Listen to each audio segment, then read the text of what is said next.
universally, athletes won't touch alcohol in prep. But in the off season, they're like, well, it's the off season. In the off season, your gut health still matters. Alcohol is basically like detergent. You're cleansing it of healthy gut microbiota every time you do that.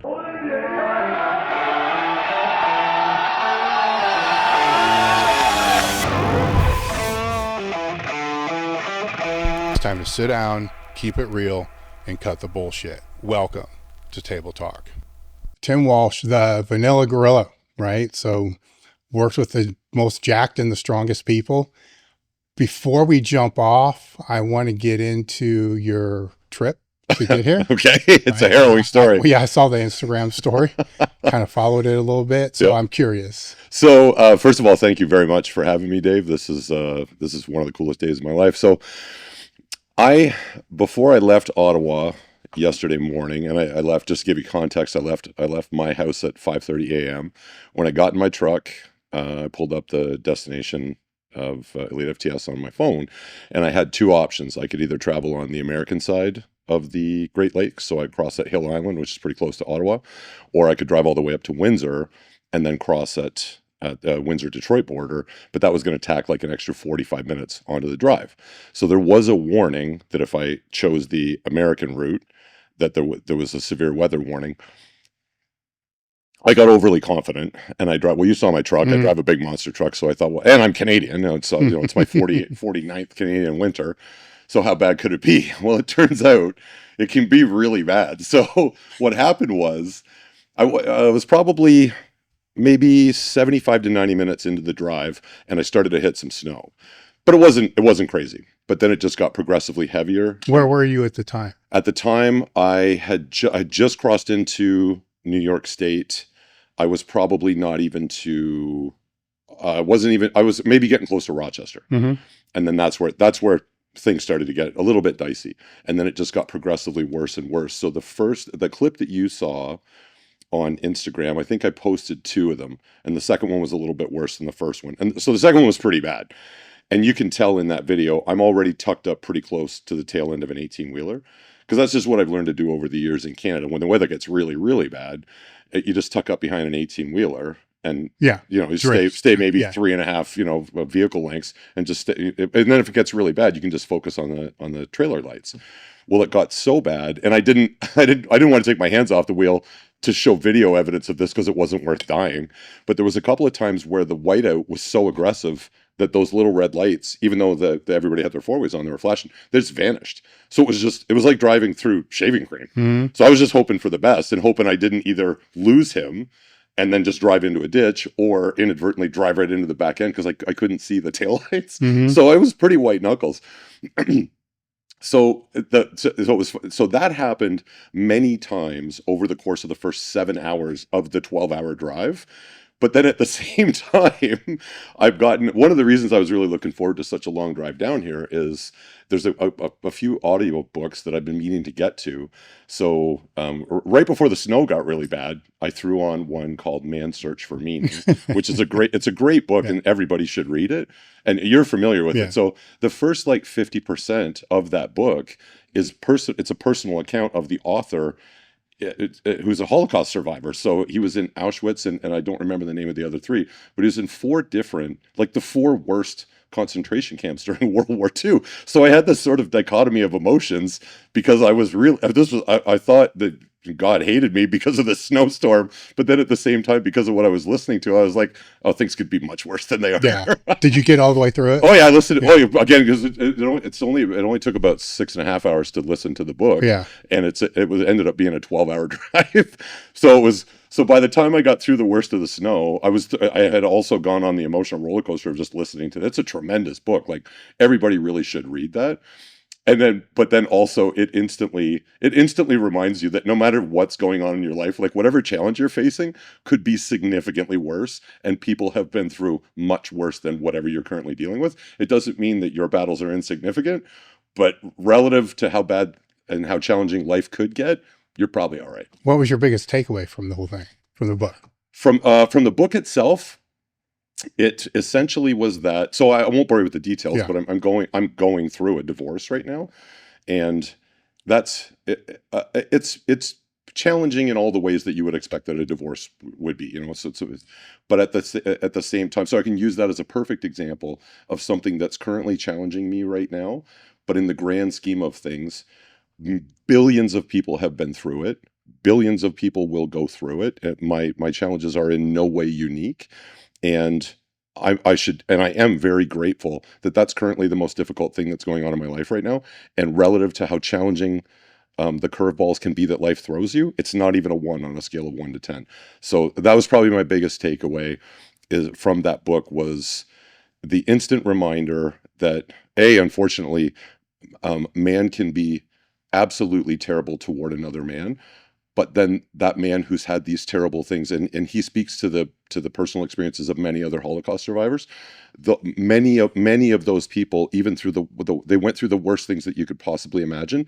They went on to leave very, very enriched lives because they devoted their life to helping other people deal with whatever they're struggling with, and that's tremendous. So my biggest takeaway probably from that book is that life really is a gift, and the more good that you can do, and the more opportunities you're presented with, that you should never pass up an opportunity like that, and in a way be grateful for the challenges that you're presented with, because that's what you grow from. I've never grown from winning anything in my life, but I've learned to grow a lot from my losses, and I'm also grateful that I haven't suffered a loss anywhere near that guy's experience. It's been a while since I've read that, but I believe, wasn't he accrediting the ones that survived to having some kind of purpose during that time? Yeah. To the ones that did not have the purpose, didn't survive. And so yeah, there's a point in that story. I'll never forget this particular part of that story if I live to be 1,000.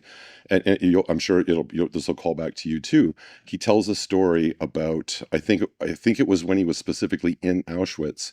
Another guy that he was in there with had a dream that specifically on I believe it was March 30th, he dreamed, and this was on like February 2nd or 3rd. And he woke up from a dream and he was in a really good mood. He felt really optimistic. And the author, Viktor Frankl, said to him, like, you really seem to be in really good spirits. And the guy said, I had a dream last night that the Allies are going to free us on March 30th. That's when my struggle will be over, is specifically how he worded it.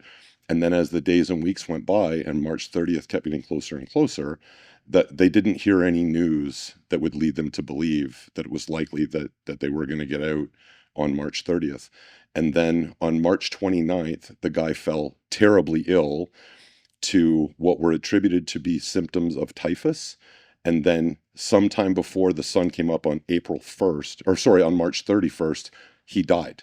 So for him, his struggle was over. Like his freedom was granted to him.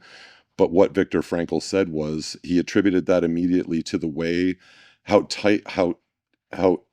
intrinsically attached the body's emotional response can be to external stimulus, like external stressors. And he said that gentleman passed away because he was so heartbroken that he wasn't going to be free. He literally died from that. So it was immediately, I mean, the way I interpreted that was, it's incredibly important how much we allow maybe negative things that happen, an injury or an illness, or maybe to sort of boil it down to maybe the context of what we will discuss a little bit more here, maybe a bad meet, maybe you bombed out at a bad meet, or you bombed out at a meet and that's bad. How you decide to respond to whatever terrible thing has befallen you will greatly dictate what maybe the whole rest of your life looks like. But for sure, at least in the short term, it could either very positively impact several aspects of your life, or very negatively and immediately impact several aspects of your life based on how you choose to respond to that. That becomes interesting when we're talking about the people that you work with, the clients that you work with, right? Because you're working with people that are in all demographics, all age demographics, male, female as well. Yep. And there's one way to kind of look at life or training, as a microcosm of that. It's all bad with a little bit of good. sprinkled in. Yep. Right. That way you kind of cover all bases. Like this just always sucks except for these times. Yep. Right. And the other way to look at it would be more optimistic. This is always great except for these shitty times that get sprinkled in. But the fact is there's always shitty times. It's just how much you focus on those shitty times and then how calloused you are to those. Because if you're taking somebody through their first weight cut, right, it's going to be super challenging because they've never done it before. Yeah. Like the second time they go, let's say that we'll use calipers to make this super fucking simple. The first time they get under 15% calipers, right? It's rough. You know, they get to 10, it's a different world. Yeah. It's a different level of suffering. But the second time they get there, they'll all say, this is way easier. Yeah. Is it though? Or did you just, what's coming, what to expect? Yeah. Which makes it easier because you've always been through that. Because the hardest thing anybody's ever done is the hardest thing that they've ever done. Up to that point in their life. Yeah. So you make a really good point. So the first time, so that's absolutely true. And I can sort of speak to that from personal experience because when I got into bodybuilding, I had been overweight, like significantly overweight. This was as a teenager, I believe. 17. The heaviest I ever got, the heaviest moment of my life, I'll remember this forever. I weighed 338 pounds when I was 17. And this was no training. This is just no. I had actually started working out. I started working out when I was 13, for all the same reasons everybody did at 13. You know, like this was in the 80s, so Hulk Hogan was a thing, the Ultimate Warrior, Arnold Schwarzenegger, like I wanted that look. But I also started drinking when I was 13. My eating habits were terrible, so I was training. So were you fat jacked? I was a fat guy that was way stronger than you would think. Okay. First time I ever benched 3 plates aside was the morning of my 16th birthday, and I had a hangover.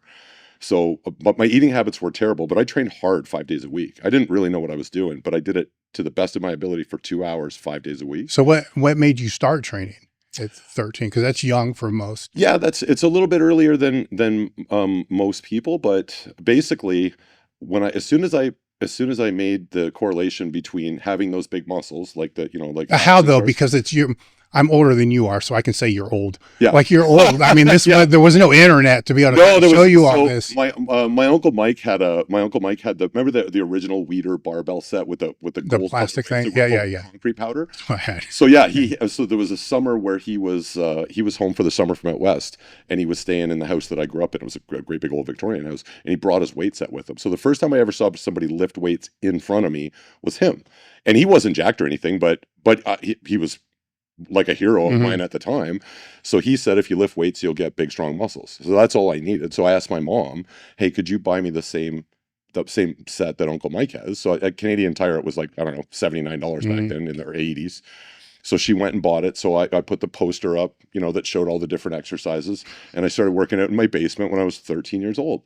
And then right around the time that I think I was maybe 15. Did you do because I had the same kind of experience. So you have that. Did you do every exercise? Whatever the 32 exercises were for 3 hours in my basement. Yeah. I didn't have any understanding of sets or reps. Form was exactly what you would imagine it to be. And then at the same time, I discovered that protein was important. So where'd you get protein? Milk and eggs. So I said to my mom, like, can there just always be 4 liters of skim milk in the fridge and a giant bowl of. So was this in your basement, you said? Yeah. But I drifted off topic. No, this is fine. This is good because I had the same type of shit, and it was in the basement. And I remember taking going out in the garage and finding like it wasn't even a 2x8. It was a piece of wood that I leaned against my dad's tool bench to be able to do inclines. Oh, perfect! Yeah. Great fucking idea, right? Yeah. But you gotta perfectly safe. You gotta knee it up, and after like 2 weeks, the board broke. Totally. Did you have shit like that happen? So no, I wasn't that creative. So I started out, my mom, because I had I don't know where she got it, maybe like a yard sale or something. It was just a flat bench with where the bars were super narrow, like not proper width, but close ones. And then what I did to turn that into an incline was the same thing. Like I took some loose 2x4s and just stacked them up. And with nothing to secure them, and then just put the bench on that. Which is fucked up because the uprights of the bar. Oh yeah, it didn't take long until it came crashing down. Yeah. And fortunately, I didn't lose any teeth or anything. But to sort of circle back to your question about dieting and how hard it could be, if we skip forward to me making the decision that maybe I'd like to actually compete in bodybuilding, when I first started to understand the basics of what dieting was like, I understood that you needed a calorie restriction, and the best way to do that, keep your protein intake really, really high, but start cutting back on carbohydrates. It's super rudimentary. And then, but that, How did you figure that out? I don't even remember. I read it maybe in like Muscle Mag International or something. I don't even remember the moment that I became aware that that was a thing. Yeah. Well, I'm asking because most of the magazines at the time, you would see oh my God, it was like the classic 5 meals a day. Yeah. Egg whites from the morning with oatmeal, and then Yeah. chicken, rice. And that's totally what I was doing. Yeah. And I just sort of leaned into, and because But the carbs are pretty high though. The average carbs were pretty high back then, but wherever I stumbled onto the notion that keeping protein where it is was really important, and then when you were going to cut your calories, cut them from carbs. That's interesting because everything was seemed to be low fat, right? Yeah. So it kind of went against. And I wish I could tell you, but that was the first sort of staple of nutrition relating to reducing body fat. I wish I could remember, because looking back, it definitely was ahead of its time. Well, the deficit's really what matters. Yeah, it's ultimately totally. So, but because I had been fat my whole life, I had never really been hungry for longer than 3 minutes. However long it took to get to the fridge or tell my mom, hey, I'm hungry. So, not to throw my mom under the bus, but the family I grew up in was a big Irish group of big Irish people, and the medicine for everything was booze or food, or both. So I didn't like being hungry. So the first 2 times that I started quote unquote prep dieting, I failed that the first 2 times. I think I lasted 3 weeks the first time and maybe 6 weeks the second time. And then I was like, okay, well, maybe bodybuilding's not for me, because I couldn't get used to the discomfort. Was it enough time for you to see a difference though? I don't think so. Yeah. And then it wasn't until unfortunately she's passed away now, but the only other coach that I ever worked with other than John Meadows was the coach that prepped me for my very first show. Her name was Rhonda Charisma, and she had won the Canadian National Women's Bodybuilding Championship. I think in 96 she got her pro card, and I met her in 99. So was she in your gym? No, she was down the road in Kingston. So I lived in Belleville at the time, and Kingston's another little town. So how'd you hook that up? Because that wasn't really a thing either. I had heard through the grapevine that Rhonda coached everybody in southeastern Ontario that was really good. Like all the guys and girls that showed up in crazy shape, Rhonda was their coach. So I forget how I even got a hold of her, because it was way before anybody had a website or anything, but I booked an appointment to go and meet with her in Kingston in person. So I drove down to Kingston. I was 21 years old at the time. And when I first sat down with her, she said 2 things that were really funny, because I was like, I'd learned to get myself into decent shape. When I met Rhonda, I was probably 290 pounds, completely natty at 21 years old, 285 to 290. And when I sat down with her, she said, okay, well, the first thing I need to know is like, what quote unquote supplements are you on? And I was in the hardcore phase of learning everything there was to know about supplements. So I was like, oh, I'm creatine and whey protein, and I take a multi every day, and glutamine. And she was like, no. Like, what supplements are you taking? And at the time I was very proud. I was that fucking annoying natty guy that was pretty strong, but needed to work it into the conversation, because the town I grew up in, everybody was on steroids and I wasn't yet. And I was really proud of that. So I said, no, I've never touched anything like that. And she said, okay, well, that's fine, but you need to understand there's 2 different versions of you that we will potentially bring to the stage.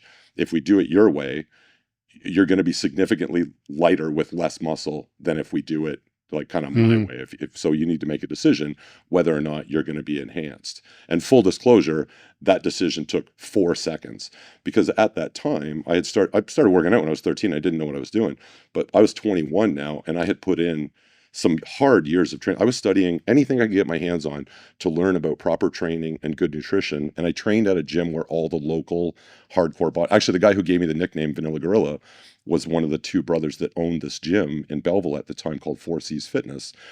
And all of the hardcore guys, like all the big juiced up guys in Belleville, not everybody competed, but every guys and girls who did compete, everybody trained at that gym. And that's where I trained. And I held all of those people in really high regard. I didn't judge them because they were using gear. I just wasn't ready for that kind of thing. But as soon as Rhonda said the difference, like if you want to be on stage at like 230 to 240, or 205 to maybe 215, that's going to be the difference. Like the process will be exactly the same, but you're going to lose a lot of muscle if we do it that way.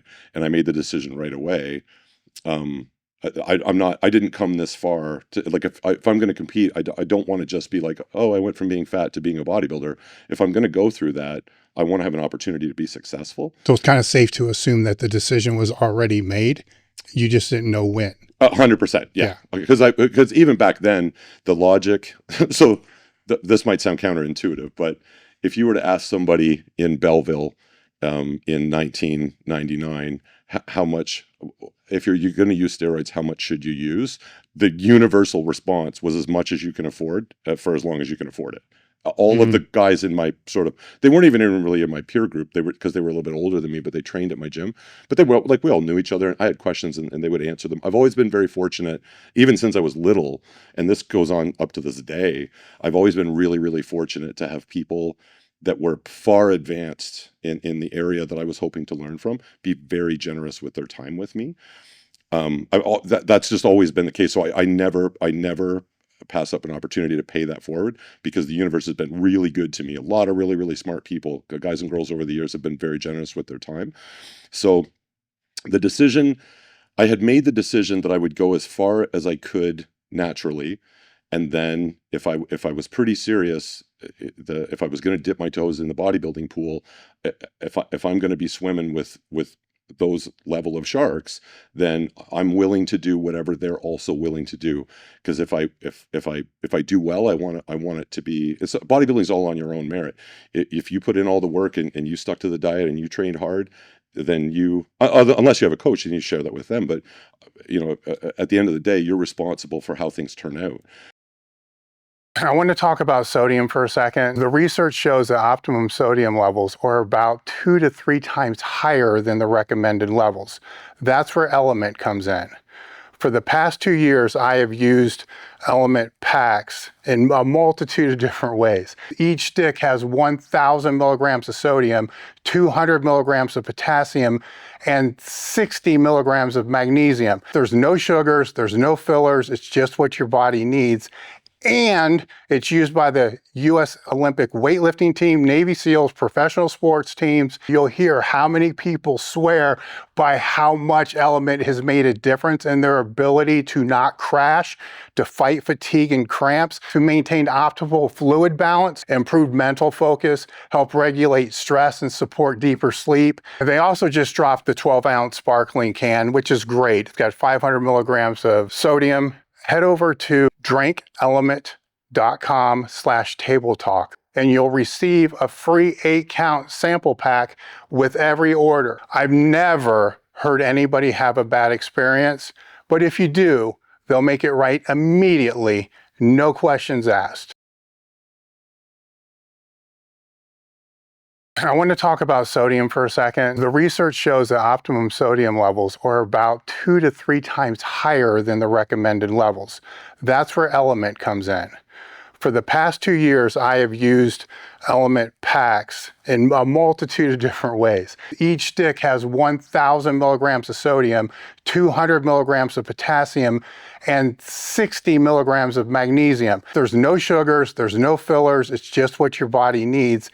And it's used by the U.S. Olympic weightlifting team, Navy SEALs, professional sports teams. You'll hear how many people swear by how much Element has made a difference in their ability to not crash, to fight fatigue and cramps, to maintain optimal fluid balance, improve mental focus, help regulate stress, and support deeper sleep. They also just dropped the 12-ounce sparkling can, which is great. It's got 500 milligrams of sodium. Head over to drinkelement.com/tabletalk and you'll receive a free 8-count sample pack with every order. I've never heard anybody have a bad experience, but if you do, they'll make it right immediately, no questions asked. So if you do really well, then that's on you and you earned it. And if you shit the bed, that's on you too, and you learn and come back stronger. So I had already made the decision in my mind that either I would know when the time, or somebody smarter than me would say, hey, it's probably reasonable to say that you're pretty close to your genetic potential. So if you want to go further, like, you can sort of grant yourself permission now. I know a lot of people would argue that technically I was 22 when I started my first cycle. I know a lot of people would argue vehemently against that. And I don't really have, I couldn't really make a case for a 22. I wouldn't say to a 22-year-old, oh, definitely it's time to hit the gas. But if you were to come back to me and say, well, hey, listen, because I started to know right around the time I started training at 4C's Fitness, I was learning, like, I understood the basics, and I practiced the basics, full range of motion, training at least one set to complete failure before you've earned the right to move on to the next exercise. Like, that's always the way that I've looked at training. And it's part of the reason that John Meadows' methodology was so attractive to me, because the tenets that were like a religion to him really spoke to me. Plus, he was a really good human. So that I immediately became a John Meadows disciple, because it was right in line, although it was way more advanced than what the smarter and more experienced guys and girls from the Belleville area, that's kind of what they had instilled in me. And then when I started following John's YouTube channel, it was that, but at a whole new level. So I felt like I could honestly say that at 22, because I walked on stage at 230 pounds in very good condition. I was a little bit flat. Rhonda, rest her soul, did have a tendency to over diet people, and she wasn't able to fill me back out. I probably, if I'd have been properly glycogen replenished, I probably would have been more like 240, but I still did really well. Back in the day in Ontario, you had to place third or higher in your weight class to get what was called a level 1 certification. And it's all different now. It's much faster to get to a pro card. But back then, in the late 90s, early 2000s, you had to earn your level 1. So you had to do third or better in your weight class. And then the next time you competed, you would go to what was called a level 2 show. So now you're in a deeper pool, and then you had to get third or better in the weight class again against a bunch of other guys who already had level 1 certification. So then you've got your level 2, and then you've earned the right to go on to the Ontario, like the provincial championships. So there, everybody in your class already has their level 2. So there's no jobbers that just wandered in off the street doing their first show. So the provincial championships back then, and not to say that they're not good now, but they were awesome, because everybody there had at least 2 shows under their belt, and they had beaten people that were pretty good to get to where they were. And then it was the same thing. You had to do third or better at provincials to earn the right to go to nationals. So nationals back then, everybody was awesome. Now in Canada, at least, you can do one regional show. You have to get 5th or better in your class, and congratulations, you go to nationals. So it's and not to cast aspersions of that system. It's opened it up. So back then too, there was only one pro card given a year, right? Yeah. Yeah, so overall at the nationals, it was really hard to get a pro card, and that's just, and I don't have a pro card. Yeah, but when I earned the right to compete at nationals the first time in 2003, it was I had to go through that process. Like, you had to compete against stiffer competition 3 times. And get at least third or better. It wasn't 5th or better like it is now. It was third or better. You had to move up 3 tiers, and then you got to go to nationals. So the first time I qualified for nationals was in after the 2003 season, and I blew up my left shoulder, which, well, it was before I really blew it apart. My left shoulder threw a monkey wrench at about 6 weeks out. I had to pull out of that prep. So how long did the qualification last? Did you have 2 years? 2 years. Yeah. Okay. And so as long as you're competing every year, right? Yeah, and you're doing all right as long as you do third or better. You're good. And then once you get or you can now, even, if you're out you of the top 3, does it drop you back down if it's after 2 years? Yes, so now it's all changed, but you would have had to go back and sort of requalify and work your way back up. So it was pretty stiff back then. But at the same time, and I understand this looking back on it, if you're trying to grow the sport, and I can't think of a more difficult sport to make mainstream than open men's bodybuilding. But if you're trying to do that, you want to get more people involved. And now that's why, I mean, now when we, scroll ahead 25, 30 years, it's why there's so many more classes. There's men's men's physique with the board shorts. There's classic physique. There's more. There's just, it opens it up so that many more people can take part in it. So I totally get that. But just at the time, it was a little bit of a tougher climb to get to the top of the mountain, back in the day. So again, I knew what I was getting into if I was going to go down that path. And this is, I guess, all comes back to my decision to use PEDs for the first time when I did. I said, I had said to myself, and I'm kind of like, I only know 1 or 10. There's not a 5 on my radar. I'm all in or not at all. And so I thought, okay, well, if I'm doing it, then I need somebody to show me, because I have no idea. I'm certainly not just going to buy all the steroids I can afford and take all of them. So I get under Rhonda's tutelage. I let her put together my first stack. And I really appreciate this, especially knowing what I know now about PEDs. If I was to write out my contest stack for my first show, it's children's doses. Like it was, I'd almost call it half natty. It was like a little bit of Winstrol and a little bit of equipoise and a little bit of testosterone, and like 10 milligrams a day from 3 weeks out of halotestin. Like it was laughable compared to what is out there now. But I was really, she brought me in at 230 pounds. Again, I was a little bit flat, but I had no body fat. And then I understood, and I guess this kind of goes all the way back to the initial point we made. Then I understood what suffering was like, because I really suffered. Like I didn't get a cheat meal for 20 weeks. I understood what it meant to go to bed very, very hungry. But then in the grand scheme of things, and now that I'm 100 and I've been doing this for such a long time, and I know, a million of, we've all traded war stories. First of all, it's all elective. Like you're choosing to suffer that. So you should never complain about it. Drives me crazy. I'm so hungry. Well, eat a sandwich and fuck off. Like nobody's making you do this prep, and maybe it's not for you. And you're not claiming a moral victory because you went to bed hungry for a few weeks. Especially if you read a book like Man's Search for Meaning. Like, are you kidding me? So it's bodybuilding in some ways that maybe you wouldn't think of on its face. My interpretation of my bodybuilding experiences, because I've learned to look through them through I think a much more mature lens. I see and am grateful for the suffering that I chose, because life can dump so much suffering on you that you didn't ask for. But either way, whatever type of suffering lands on your plate, whether you ordered it and the waiter brought it over, or some terrible situation has befallen you, it's up to you how you respond to it. And even in the most dire circumstances, you once you take a step back, you really don't have to look that hard to find at least one silver lining to that situation. And then whatever the situation is, as long as you're still breathing at the end of it, if you push through it and you grow, then there's like 1,000 silver linings. And not the least important of which, at least for me from a coaching perspective, is that once you've learned that lesson, that's a big tool in your toolbox that is now available for everybody that is either paying you or not paying you, that you can help.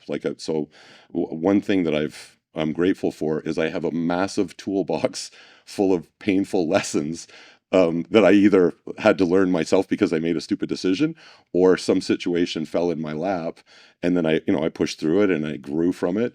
And then what the positives that I take from that, they're good for me, but then they're also available for me to share with anybody whose path I cross. And so I'm kind of doubly grateful for that. Well, the interesting thing with the toolbox example is we all know you can't have an empty toolbox because you can't build anything, right? You don't get the tool unless you've actually suffered to actually earn the tool, right? So the people that have the biggest toolbox with the most tools, the question would then become, do you need all those tools?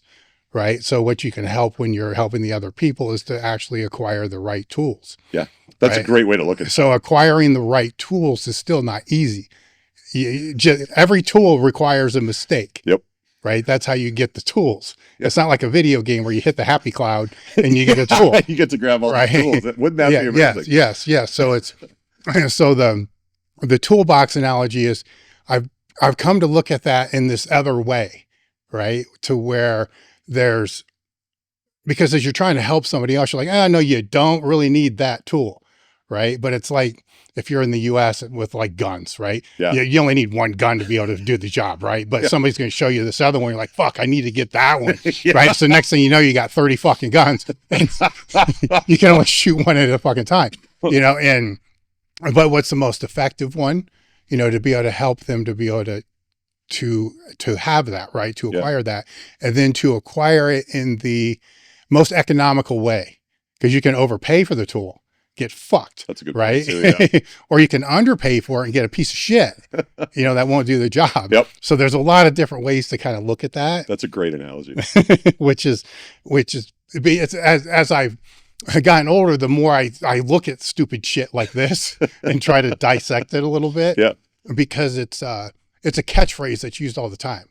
You want to get the biggest toolbox. You want to have all these tools. And I'm like, do you really though? Yeah. Like, I don't know. If you've got a great big toolbox full of tools, there's a lot of, on paper, that might look like a great idea. Like you might maybe naively I don't know, let's say in your 20s, because I was fucking naive in my 20s. And if somebody came to me and said, hey, by the time you're 50, you could have this really significantly oversized box of tools, and you'll have all these wonderful tools that'll be at your disposal that you can help people with. But and I say, okay, well, what's it going to cost? And they go, oh, we'll talk about that later. When you find out how many shit sandwiches you have to eat in life to have earned all the tools in that toolbox, you might say, yeah, you know what? Maybe it wasn't worth it. But now that, at least for me, now that I'm on the other side of the first 49 years of my life, although some of the struggles that befell me, the ones that were bad decisions I made on my own and whatever, it's easy to take ownership of. But every once in a while, when something nasty, kind of falls in your lap, like when I had to have my hip replaced, or I tore either one of my biceps, or tore my left rotator, or tore my left tricep, those ones all came bearing wonderful gifts that didn't bear fruit until I was, well past the injury. You know what I mean? Like, mm-hmm. So there's a heavy cost to be paid for some of those tools, but once you've earned them and they're there and they're good tools, I wouldn't go back. I can't think of anything now. It's easy now that I'm on the other side of whatever suffering it took to have those lessons that I've learned that I can now share with younger guys and girls and my clients, or anybody that I come across in life. If there's some advice that they ask, if I have good advice that I can offer because I own the tool that comes from that level of suffering, I'm grateful. I can't think of one of those things that has befallen me that I would say out loud, I wish that had never happened. Because first of all, I'm still breathing, so it didn't kill me. And now I've got this valuable lesson that I can learn, to make sure, hopefully I don't repeat that same stupid behavior, but then also maybe I can help somebody avoid that pitfall. If it's training or nutrition related, or maybe even relationship related or financially, because I've made every kind of mistake that there is to make in life, but I'm still here, I'm still smiling, and I'm still sitting here talking to you. So things are going all right. I think another way to look at it is staying on this toolbox thing. You can have somebody that has 3 giant rolling toolboxfuls of tools, right? And they've acquired some of them they've acquired but not really used, but they have a little bit of an understanding of all of them. Mm-hmm. But and so let's say they're trying to build something. Then you can have another guy shows up, he's just got a hand box, but he knows how he's mastered every single tool in that hand box. Yeah. In 95%, and I'm just throwing a number out for relative sake, in 95%, he can kick the ass of the person who's got the 3 different toolboxes, yep. Right? With all those other things, because most things are covered with basics, mm-hmm. and mastery of the basic tool set. But if you get into the margins, that other 5%, that basic toolbox isn't going to work. Yeah. Right. Man, that's such a, right. So the margins are these athletes that have hit their genetic potential per se. Yep. Right. And so all you can really do with them is to have them come in healthier, have them come in retaining more muscle than they did. They're not going to really gain more muscle. They're not really going to get stronger. Right. They're going to peak better. Yeah. Right. That's that 5% gray area that the basic tools aren't going to do the job. But before they get there, the basic tools are going to do all the work. I'm so glad that you worded that exactly the way that you did. And because now I'll be able, it's a great jumping off point for when we get talking about the finer points, which maybe unironically I consider to be the absolute basics when it comes to nutrition. There's like 5 things that if you really pay attention to them, they'll account for 95 to 96% of your success. And then, like you said, there's a couple of little outliers, little dials and knobs we can pull, but every person can get very close to whatever their absolute potential is. If there's like 5 things, and we'll break them down, and they're basic, they're well within everybody's locus of control. It's just a matter of, you know, the expression, what gets measured gets managed. Yeah. I think there's basically 5 things that if you're paying attention to them, really paying attention to them, you can do incredible things with whatever gifts nature gave you. And then over and above that, you might say, okay, well, this athlete's natty, and they're doing these 5 things to the absolute best of their ability. And then you could say, okay, well, one of the things that could elevate their performance, because we haven't talked about it yet, is if, go the pharmaceutical side. Or it could maybe be some other little thing, but you hit the nail right on the head. If you do the basics really, really well, and I think this probably, I'm only good at like 5 things in life, but I think we probably could paint in broad strokes just about any profession. There's probably a set of basics that if you're really good at, you'll probably be in the top 1% of whatever that profession is. Yeah. So I guess this would be a way to look at it. I'm not really good with fucking tools, just like I'm building. terrible. So if I walk into a hardware shop, right? I don't have it's overwhelming. I'm right? right there with It's overwhelming. It's like, all I need is a fucking hammer. Yeah. A socket set, a screwdriver, and I don't know, a couple other basics, right? Yep. But walking in there, you're overwhelmed. Oh, there's so much shit. That's the fitness industry. Yep.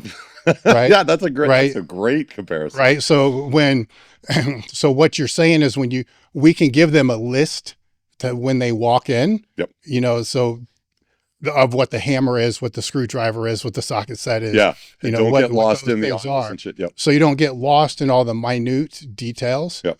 And what typically happens in the fitness industry is all the shiny, minute details, they're on the end of the aisle. They're more bigger. Heavily overpriced. The things that really work are usually in the center of the store. Yeah, the boring shit. The boring shit. The least sexy things are the most effective. I think I could probably make that a full stop statement. And it's funny, so we're the same way when it comes to being unhandy men. I have an expression that I use all the time whenever this topic comes up. I always tell people the only tool in my toolbox is my cell phone, so I can call somebody that knows what they're doing. Yeah, because I'm just going to make the problem worse if I try to fucking fix it. Oh, it's yeah, no, I'm completely right there. Absolutely terrible. If I can break it with a hammer, I can do it. And then the only other tool to make it better is a bigger hammer, obviously. I just wasn't using the right size hammer.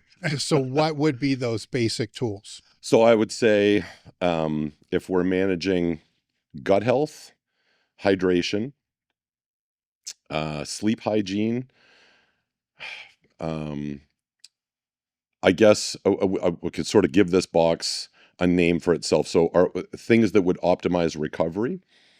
So what are we at? 4 there?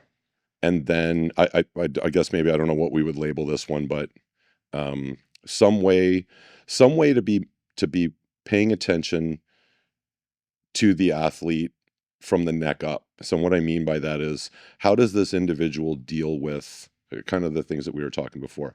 How does this person deal with challenges that show up in life? Like are they the type of person that has an internal or external locus of control? Like, what's their mindset when it comes, like, does life happen to them, or do they believe that they're in control of what goes on in their life? Because that can be a really big thing. So I don't even maybe know if, as I'm thinking on the spot here off the top of my head, I want to make sure I don't miss anything. So sleep hygiene, gut health, like the things that I address when I take on a new client, the areas that I'm looking at, this would have been an easier way to word it. I want to make sure the things that I measure that get managed, I make sure they're measuring that get managed, are performance and recovery related things. So resting heart rate, blood pressure, fasted blood glucose, relative body composition, because that's but we could probably chew up some time just on whether or not an athlete will perform better if they're above or below a certain body fat percentage and the things related to that.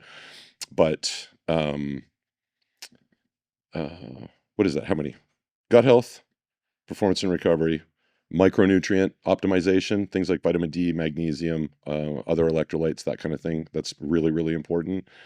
I built Elite FTS in 1998, 27 years ago with the aim to help educate as many people as I could in strength and conditioning. And the way to do that was to keep all the content complementary.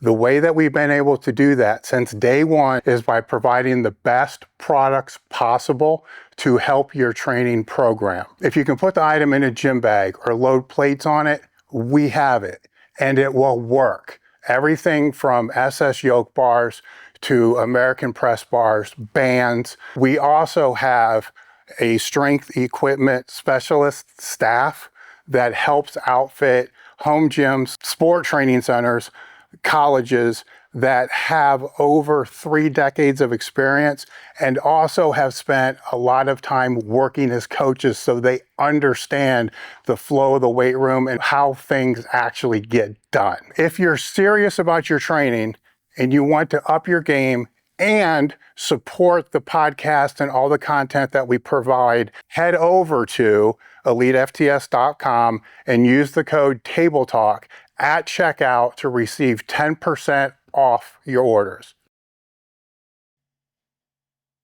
Yeah, I think.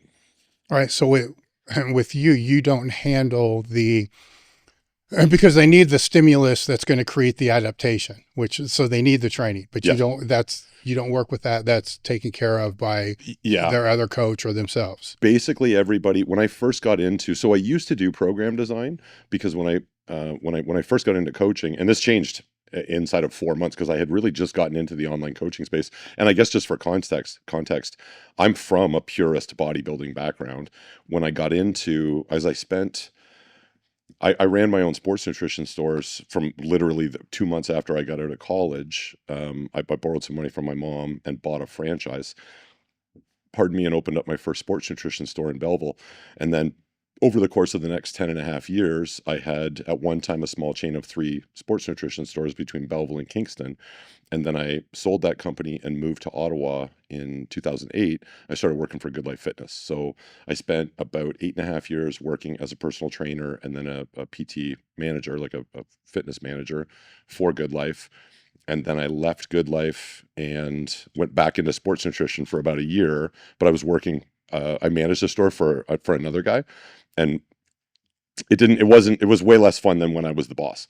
So I ended up leaving sports nutrition. I went back into PT, but for Good Life's #1 competition in Canada, there's another company called Movati. Started out as a trainer, became a department head again. And then COVID came along.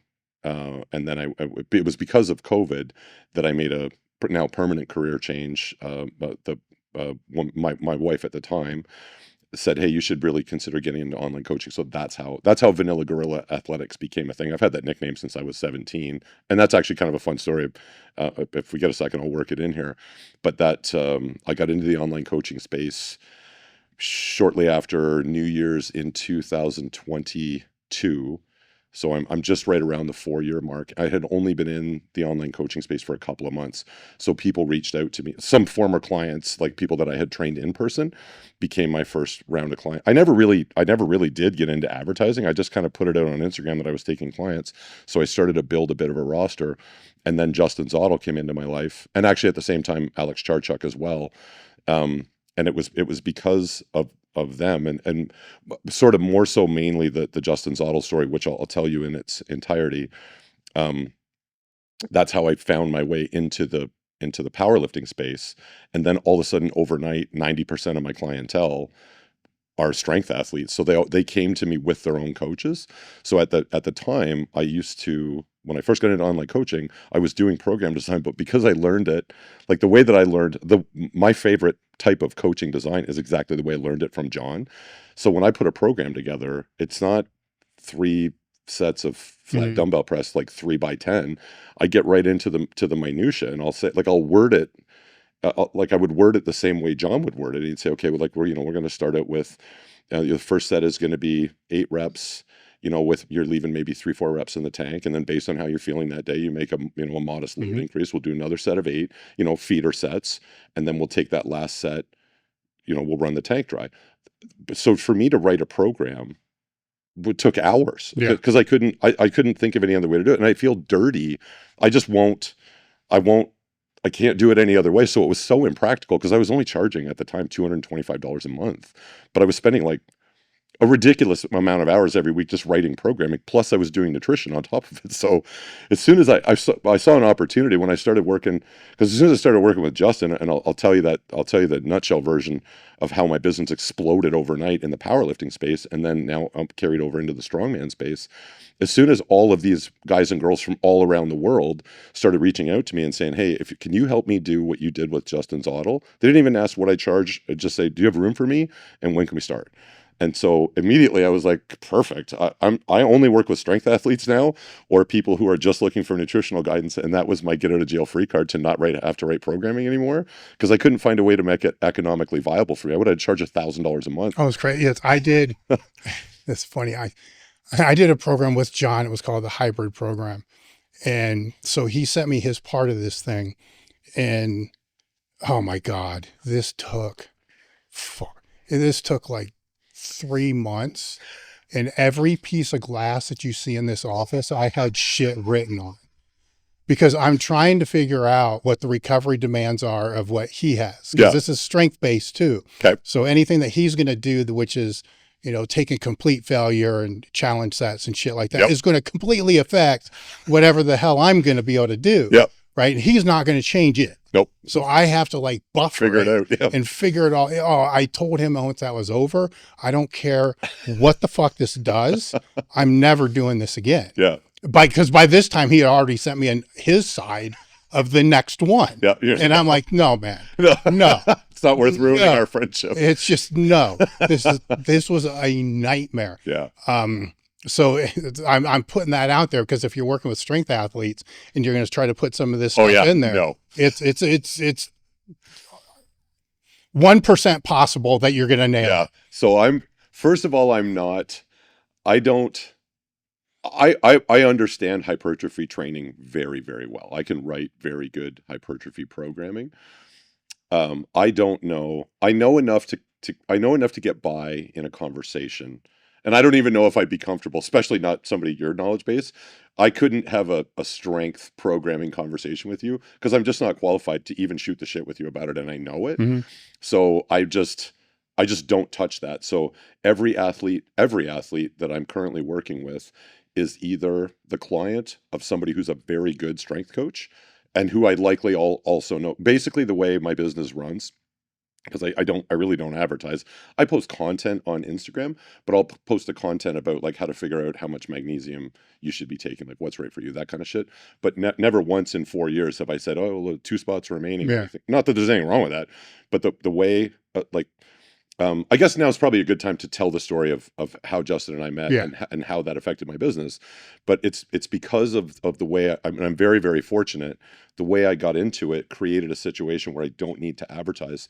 I either have athletes or coaches that send me their athletes, or athletes that reach out to me because they're either a huge fan of someone like a Justin Zottel or an Alex Charchuk. And they'll say, hey, listen, like it happened a lot especially with Justin and Alex, but they'll just say, hey, listen, like I'm a big fan of Justin Zottel, or I've been following Alex Charchuk for a long time. They say, you're great. Have you got room for me? Like I am either a coach myself, and I understand programming, or I have a great coach, but I need to learn the finer points of nutrition and gut health and optimizing hydration protocols and things like that. So that's just I've been really grateful. But if you want to hear the story of how Justin, so the way Justin and I met, this is back in somewhere like maybe the beginning of maybe 2022. I think I want to say maybe April or May. So at the time, one of my best friends, the guy who was my best man at my wedding, Stu Locke. You've had Stu on, Stu. Stu was working with Justin and Alex Charchuk actually at the same time. So he invited myself and my wife at the time over to dinner, and I met Justin and his girlfriend at the time. My buddy Paul and his girlfriend were there at the time. So that's where I first met Justin. And then I think it was only about 4 or 5 weeks after that, Justin was going to be competing at the Canadian National Powerlifting Championships, and they were going to be in Ottawa, where I'm from. So he had reached out to me, I want to say 10 or 11 days before nationals, and Stu sent him to me. And so he just DM'd me one day on Instagram, and he said, hey, I hate to dump this on you on short notice, but Stu said you could help me make weight. Nationals are in Ottawa. They're a week from Saturday. Can you help me? And I said, sure, absolutely. Like, just send me everything. Send me all your food, your drugs, all your supplements, everything you're doing. Pardon me. So, he sent it all over. So I put together a new diet and hydration protocol and sent it back to him. So he just followed it step by step. He kept me posted day by day. And in the last couple of days, sometimes 2 or 3 times a day, he made weight, no problem. He came in at exactly so he only needed to be 275. But so some of the changes that I made, I think, really reduced a lot of systemic inflammation for him, because he dumped a ton of water. We came in at 266. How much did he have to cut? Well, I think he was only he needed to be 275, and he was only like 288 or something. Nothing crazy. Yeah. But he dumped a ton of water, like way more than I had expected. But it wasn't a big sack. It was easy. He didn't, there was no bumps in the road. And I was actually really surprised when he got on the scale, like when he weighed in at nationals, and they said 266. He was like, holy really? Because he didn't, he felt great. And then, we filled him back up. By the time he was on the platform the next day, he was definitely above 275. Like, his rehydration, everything went great. And he broke 4 national records on that day. And that was only the second time I'd ever been in the same room with him, but it was in Ottawa. Actually, Ken Kaneko was there too. He was competing. I hadn't seen him in forever. So Justin had a great performance. And then I think it was the Tuesday after that meet, he reached out to me and he said, hey, listen, we never talked about payment. Like, what do I owe you? And I said, honestly, man, I don't want your money. If you're going to do a meet recap or something, maybe just tag me in it. It'll be a little bit of extra, a little bit of advertising for me, because I'm not currently working with any strength athletes. Everybody that had come to me at that time or so far was just people that wanted to build muscle and burn fat, because I'm good at that because of bodybuilding, and that was it. And not any even competitive bodybuilders. So while we're having that conversation, Justin said, well, actually, I'm going to move up to 308, and I think you and I, like, we just kind of vibed, like, we get along, and now he's like family to me. 4 years down the road, he said, I think we could probably work well together, but full disclosure, I can be a bit of a diva. Those are his words, and they were true at the time. I've chewed up 3 or 4 nutritionists at the time. But I think, you and I could do good things. So I hope he doesn't mind me telling this story, but he had revealed to me at the barbecue where we met before. You know how it is when a bunch of meatheads get in the kitchen, talking about life, you wind up talking about gear. And up to that point in my life, when it came to talking about the craziest steroid cycle you'd ever done, I always went last, because to the best of my knowledge, I had abused the most steroids of anybody that I've ever known in my life. But Justin's story was significantly more harrowing than mine. And so I won't get into, we discussed the numbers. I don't want to out him that bad. He probably wouldn't care, but either way, there was one particular total number of milligrams relating to specifically trenbolone. And my jaw hit the floor. And 2 hours after we left that night, I called Stu back and I said, hey, that Zottel guy, he was pulling my leg, right? Like, nobody uses that much tren. And he said, oh man, I wish he was joking. No, that shit keeps me up at night, because he was coaching him at the time. So I said to Justin, hey, listen, if we're going to work together, I'm going to insist on a drastic reduction in your total milligrams of PEDs. Like, you're taking more than your body can metabolize. Like, it's not only is it not optimizing your performance, but it's almost certainly hurting. It's hurting you. The inflammation. Oh yeah, it's holding you back. So, which you kind of saw in the weight cut. Could very well be, yeah. And that's a good point. So he said, okay, well, I'll tell you what, let's do this meet, where the first one that I'm going to do, where I want to be 308, and this will show a little bit of my naivety with the powerlifting world in a second. He said, I'll do exactly what you tell me, and if I get better, we'll know you were right, and if I don't, you're fired. And I said, okay, well, that's fair. I'll take that challenge. How long till we're on the platform again? And he goes, 8 weeks from Saturday in Edmonton. And I said, I can't put 30 pounds on you in 8 weeks. Like, I hope you're hungry. And he said, no. I don't have to weigh 308. I'm just going to be competing against guys that weigh 308. And I can already hold my own against them. I just need to put on as much quality mass as I can and perform as best I can. So if you just create the best situation for performance and an increase in lean mass in the next 8.5 weeks, I'll do exactly as you tell me. And if it goes well, you're the man. And if it doesn't, you're fine. So I'll just skip to the good part. I sent him a new meal plan, and we talked about a significant reduction, and he was a little apprehensive about that, which I get, but he did it. And then what happened? I flew out to Edmonton. His prep went so well. I think I was more excited to see him on the platform than he was. He weighed in at 266 in Ottawa, and 9 weeks to the day, he weighed in at 299. I think he talked about this when he was here. He weighed in at 299 for Ghost Clash, and he was significantly better conditioned. Like, he was significantly leaner and 33 pounds heavier. So the first question that came up when he was in well, actually it would be because he cut down from 88. So it would be 10 pounds, right? But still that's 10 pounds of, the way I like to look at situations like this is 10 pounds of unreleased tissue. So the growth could have been potentially there beforehand, but it was being stifled because he's in a weight class. Very possibly. Right. Yeah. So there's definitely new tissue. Oh, for sure. That's being there. And being leaner would be a loss in the body fat. The look, you have to scroll back now to find it because it's like 3.5 years ago. But his picture that he took on weigh-in day in Edmonton compared to the one from 9 weeks prior, it looks like two different athletes. Yeah. Like, he was super jacked. So the first question he got at, and this is what blew my business. Oh, and he also put 120 pounds on his total. Which made him at the time, when that day was done, he became the #1 active power lifter in Canada. He had the highest total of any active lifter. He wasn't the best of all time yet, but on that day, he became the greatest who was currently competing. So as soon as he took his clothes off and started warming up, all the same people who were at that meet had been in Ottawa 9 weeks prior. And the same question, he must have got it 30 times. What's your drug stack, or what's the new drug? All the guys are like, what's the new drug? Yeah. Like, it can't be you've started just taking better care of your body. So he said, actually, the only thing I've changed, he said, I'm actually on way less drugs than I was last time he saw me, but I hired a nutritionist. And they said, well, who is it?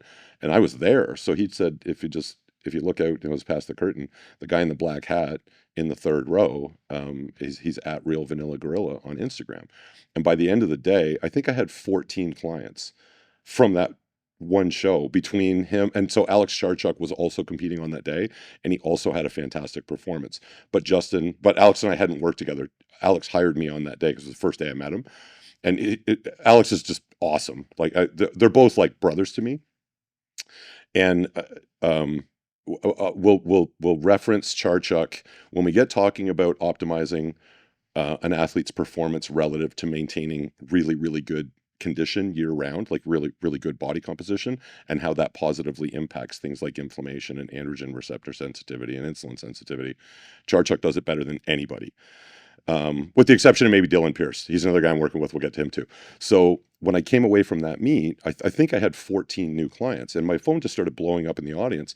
And it was like I mentioned to you before, nobody said, how much do you charge? They just said, do you have room for me? And can you help me do what you did with Justin? Because the transformation, the physiologically was overwhelming, but the way putting 120 pounds on his total in a 9-week period when he was already one of the best in Canada. I didn't understand how profound that was until he told me. And then we were away to the races after that. So he's become like a brother to me, or maybe more like a son, because I'm 100 and he's in his 30s. But that was what sort of set me on my path.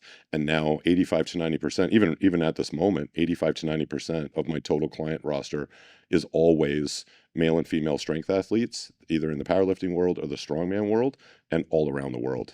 Belgium, Ireland, Australia, Canada. I have a ton of US clients, and every single one of them either came to me because their coach sent them, or they follow another athlete that I'm currently working with, who tags me in their posts, relating to performance. So when they come in, what are the biggest mitigations you have to make right from the jump?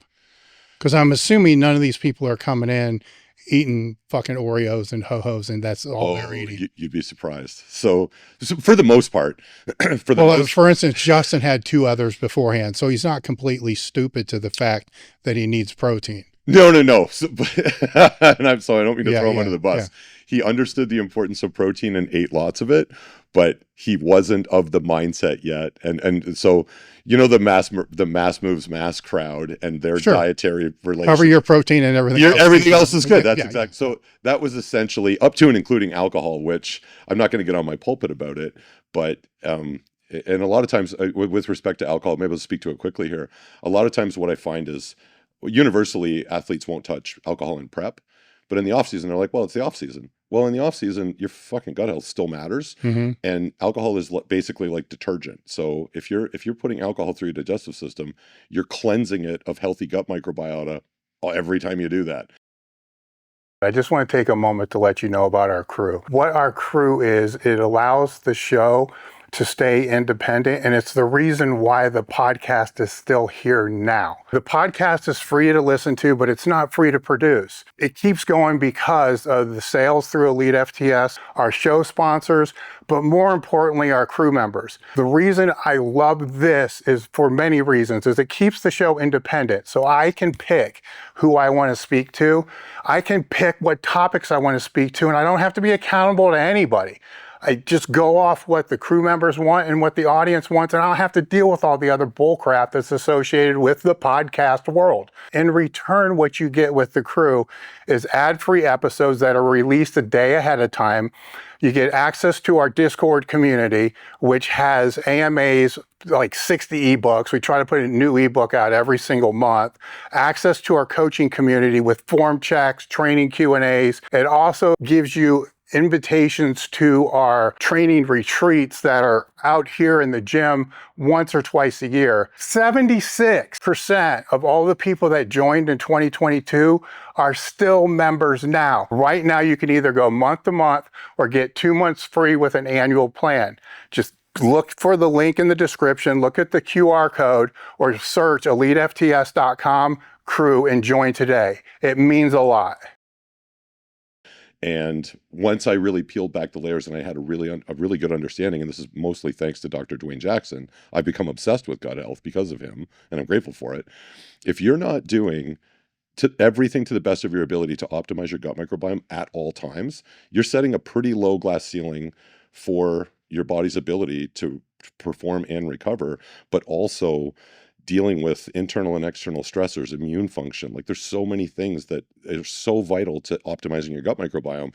So if you're one of these people that says, yeah, you know what, I get hammered 2 times a month, but I'm a serious strength athlete, I wouldn't go so far as to say, no, you're not, but you're kidding yourself if you think that you're making the best of your off season. If alcohol has any sort of a regular place anywhere in your life, if you're a super serious strength athlete, you don't have to dig far. Just have a basic understanding of how important gut health is and what happens when you put alcohol in your gut, and the rest is, you'll figure the rest out. So when I met Justin, when we talked about, you know, what his off-season habits were like, more than one time I had to chastise him about alcohol.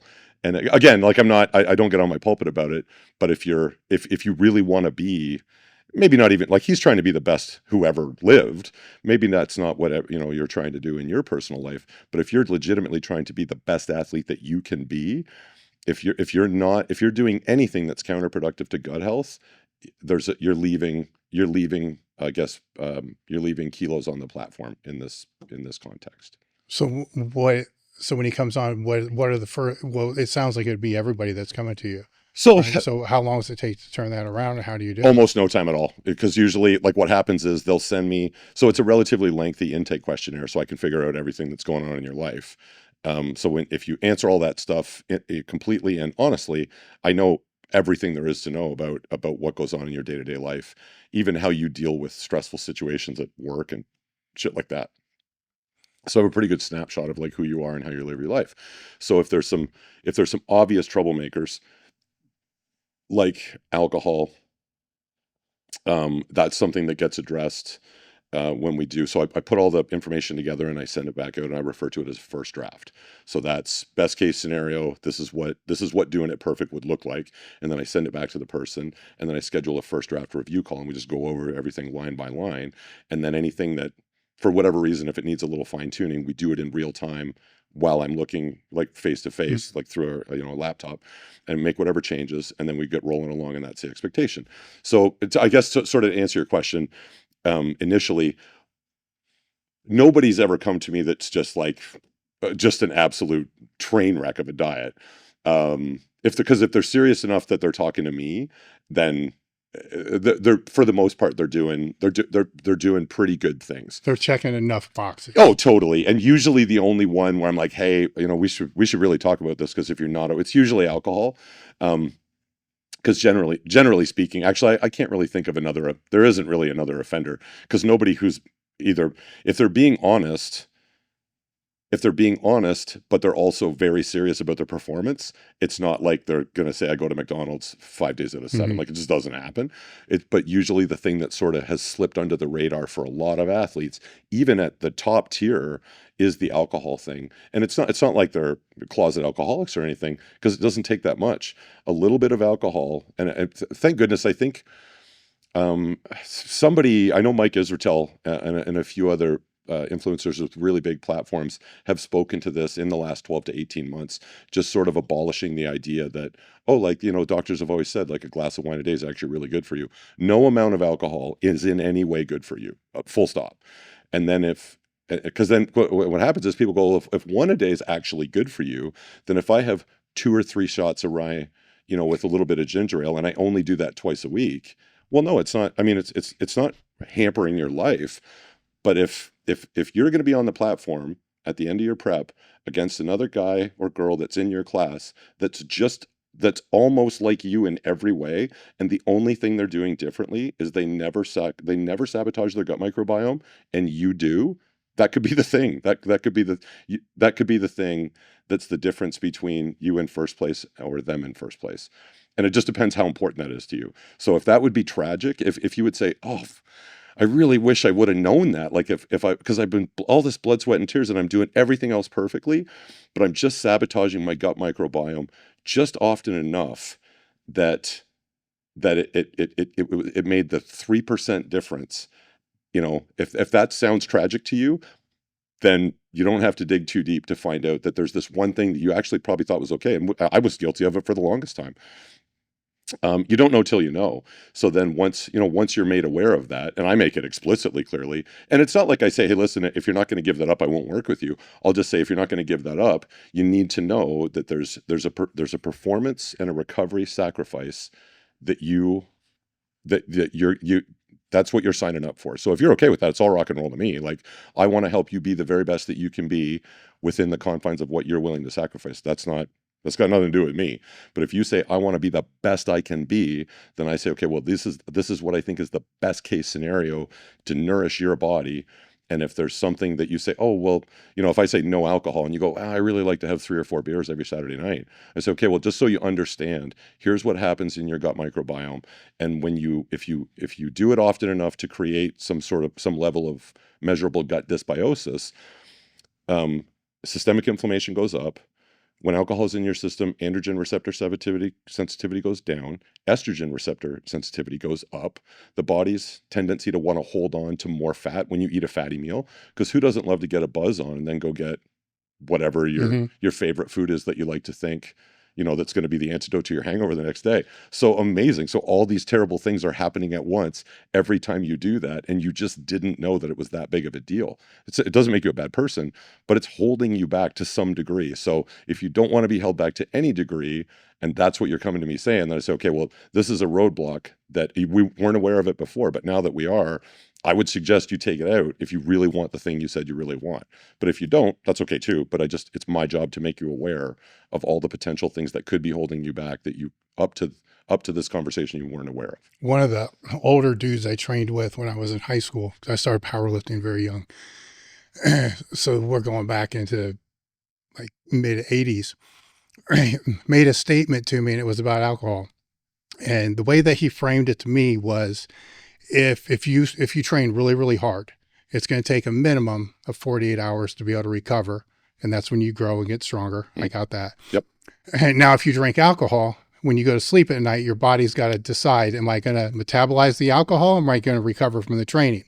And then he went into, it takes X amount of hours to be able to do that. So now it's not 48 hours, now it's going to be like 54 hours. So you can't squat with us, if you do this on, so that was like the first seed that was laid, and it tastes like shit. Right. I never acquired a taste because it just tastes like shit. Then I bounced in a bar for 10 years and saw people on alcohol and hated all of them. And so I never had to battle the whole alcohol thing. Man, I wish I could say that. It tastes like shit, right? And it hurt recovery, right? And so it's the gut biome. It's kind of another one of those, it's going to fuck up your recovery, but actually it's screwing up your body to process nutrients, which is worse. Oh yeah. A whole bunch of terrible things happen. It is fucking your sleep. It's a cascading effect. Oh yeah. Yeah. There's a bunch of terrible things. I'm so grateful. Man, there's a laundry list of people that I've had exposure to over the years that I'm really, really grateful for. The two names at the top of that list would be John Meadows and Dwayne Jackson. Dwayne as well as I do. He is amazing. It was really when he took over, he became like the director of education or whatever his official title is for the two Jordans companies, Prescript. That was Dwayne and I had just become we had just gotten to be really good friends, probably within a year of the time he started taking over all the education for Prescript. So I did both of the first courses that he did, the one that was gut health specific and the one that was just like sort of blanket nutrition for optimizing body composition. I was in the first class for both of those. And I would take a bullet for Dwayne. There was a time, this is going back a couple of years ago, where I begged him to take my money. Like I said, would you just take me on as a client? Because I started to feel bad because he's my buddy. So, you ask your buddy a question and he gives you a beautifully detailed answer. But the more I learned from him, the more I wanted to learn. And it was very positively impacting my ability. It was putting more tools in my toolbox for my clients. So I tried to get Wayne to take me on as a full-time client, and he was resistant to that. And I said, hey, if you're just too busy, because he works with a lot of people. I said, if you're just too busy, like I totally understand. And he was like, no, Timber, I'm not going to take your money. I said, I want to give you all of this knowledge, but I'd be way more comfortable, because you're my friend and I love you. I would rather move into sort of more of a mentor role for you. So you just ask anything, anytime, and I'll give you all the information that I have. And then sometime in your career, there will come along another person who is to you what you are to me. And then the way that you can pay me back is you take them under your wing and you do for them what I'm offering to do for you. So I said, okay, deal. And that's, so I've taken him up on that. And now, like I said, I've become completely obsessed with gut health because there's so many things that it positively impacts and so many things that can go south if you're just not paying attention to that one thing. Now, are you just assuming that it's bad, or are you measuring stool and all that? I don't get into the stool measurement. So generally speaking, and actually, if you really wanted to get into the nuts and bolts of that, like I think Dwayne's coming down next week. Yeah. That would be how deep you need to go. He would be a better person to answer that question. I don't get into, like what I do when I put together a meal plan for a new athlete, I just make sure there's really only a couple of things that you need to do that will very likely ensure that you're optimizing your gut microbiome. And that is simply make sure that you're getting enough fiber, which is something I think the average North American gets like 7 to 12 grams a day. I don't know what the American recommendation is. It's probably similar to Canada. Health Canada recommends 25 grams a day, and that's not bad. But generally speaking, if you really want to optimize, your gut microbiome, I would have everybody, no matter where they're starting, unless they happen to have been measuring it, and I know when they come in, I just assume they've been undershooting it, because even people that eat quote unquote clean, in the bodybuilding world, eating clean as chicken and rice. It's not a high fiber meal. So we just make sure, I just say, hey, listen, starting off, we're going to shoot for 25 to 30 grams a day. If your fiber intake has been significantly lower than that, there's going to be an adjustment period. The first probably 7 to 14 days, you're going to spend a lot of time in the toilet. You're not dying. It'll pass. And then we will slowly but surely work our way up, and we'll aim for like 38 to 40, maybe 42 or even 45 grams. And the reason that's important is there's two types of fiber. There's soluble fiber and insoluble fiber. So insoluble fiber delivers what it promises. We don't really absorb it or do anything with it. It just moves through the digestive system and sort of acts like a broom. It detoxifies and it adds bulk to our poop, and it gets a lot of the stuff out of the digestive system that we don't want in there. But soluble fiber, the body can actually do something with. It gets broken down into what are called short chain fatty acids. And for want of a better expression, or to keep this simple, the short chain fatty acids are basically the fuel source that the healthy bacteria in your gut thrive on. So once I get started with an individual, there's two things on my radar. I want to make sure they're getting adequate fiber for the reasons that I just explained, and then I want to make sure they're getting enough probiotics. So we add in a little bit of kimchi or sauerkraut, or it's not uncommon. I'm sure probably 85% of the viewership of this conversation probably just went when I said those two words. So if you're somebody who doesn't like, fermented foods all that much, specifically kimchi and sauerkraut, you could opt for something easy that's a high potency source of probiotics, like cultured coconut or kefir, or kefir, depending how you want to pronounce it. Greek yogurt, regular yogurt, like it doesn't matter where you get your probiotics, but you want to get a decent amount of probiotics. And essentially, so I'm going to steal this comparison from Dwayne. It's the best one and the simplest one that everybody can relate to. If you were to compare your digestive environment or your gut microbiome to the lawn at your house. So I'm a 49-year-old white guy, so it's not on my radar to care what my lawn looks like, but apparently that's a thing for guys in our age group. You care about having the best lawn. So I'm also not a lawn care guy, but from my understanding, if you want to have a good looking lawn, the two things that you really need to do are seed your lawn and fertilize your lawn, and obviously water it. So if we compare our lawn to our gut microbiome, the grass seed would be the probiotics that we get from our fermented vegetable sources, kimchi, sauerkraut, or dairy sources, like kefir or Greek yogurt, or maybe cultured coconut. So wherever you get them, maybe 1 to 3 servings of a high potent, so some maybe 250 billion colony forming units, which is about 30 mils of cultured coconut, or maybe something like 140 or 160 grams of kimchi, something like that.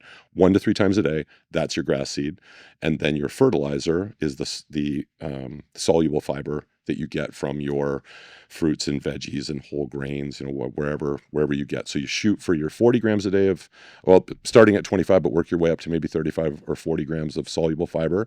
That's where your short chain fatty acids or your fertilizer for your lawn are coming from. And then your probiotics are your grass seed. So if we have both of those things and they're coming in with relative regularity in our daily diet, then we're promoting the opportunity to have a very robust gut microbiome.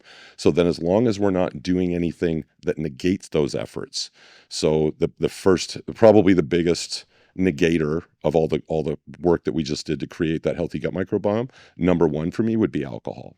But then the other thing that can cause a negative gut environment is if things that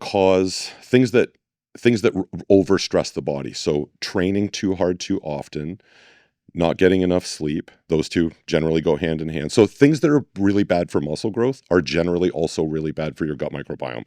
So then all we have to do is keep an eye on, we have to measure the things that would most likely promote lean muscle gain. And if we're doing all of those, and performance as well, which counts on the stimulus side. If we're keeping an eye on the 4 or 5 things that are most likely to contribute to lean muscle and strength, they're also the same things that will very positively contribute to a healthy gut microbiome. So things that are important for performance and recovery. So are we optimizing our carbohydrate intake so we've got enough available muscle glycogen to train really intensely? And are we properly hydrating muscles, especially around the time we're going to train? So something like the people at Element, maybe have one of those with your pre-workout beverage, maybe drink another 1 to 2 packets in a liter and a half of water during your training. And then just over the course of the day, are we eating, or put a little salt on your food to get your your sodium, and then eat some fruit over the course of the day, and you'll probably be fine for potassium. It's super not rocket science, but if we don't think about it, if we don't put it into the plan, if we're not measuring it, we're not managing it. So, with one of the things I do with the element to kind of chill it is they have different flavors. Yep. So in my oatmeal or cream of wheat or whatever's in the morning, I'll put half a pack of chocolate on top of that. Amazing. The caramel one, I'll put a little bit in the coffee. Then the potatoes or whatever my starchy carb is at night. Yep. I get weird with some of the flavors, but it's only been once that it was like, oh, you put like lemon lime on your potato. That wasn't bad. Like the you actually tried. I think it was the citrus. No, it was the watermelon. That was like, yeah. I just fucked up this whole watermelon potato. This whole carb source. But that way you're getting the potassium and the magnesium as well as just not just dumping all the sodium in there, which matters. So magnesium, this is a great segue for this. It's something I definitely wanted to make sure that we talked about when it comes specifically to magnesium, which I would argue I could make a pretty good argument if I had to pick. If you were to say what's the single most important element for your body, there's a whole bunch, but I would probably die on the hill of optimizing magnesium above all else, and specifically because oxygen, water. But they're all super important. But if somebody, I guess maybe if you were to say, if there was a world of superheroes and each one of them was represented by maybe oxygen or water or vitamin D, like which one would you be and why? I would choose magnesium, and this is why.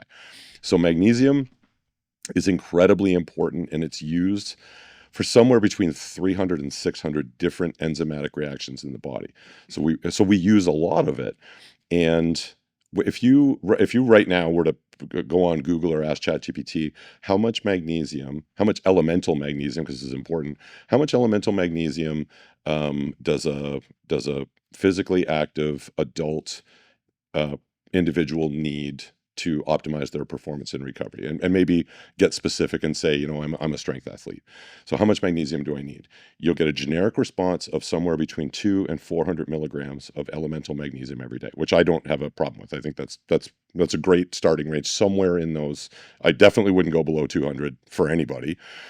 So then you say, I actually just checked that, and you are correct. Did it say exactly 200 to 400? Yeah, it says like men 19 to 30, 400 milligrams a day, 31 and up, 420. Women 310 to milligrams a day. Women 31 and up, 320. Amazing. Yeah, basically, literally what you just said. So this is super important. If this is the only takeaway that people get from the entirety of this conversation, I will die a happy man. Hopefully not tonight or on the snow drive back. Mm-hmm. But so this is where the things get really confusing. And thank you for looking that up. When you go, so there's a bunch of different types of magnesium that you can buy, and that can get confusing on its own because they don't all work the same way.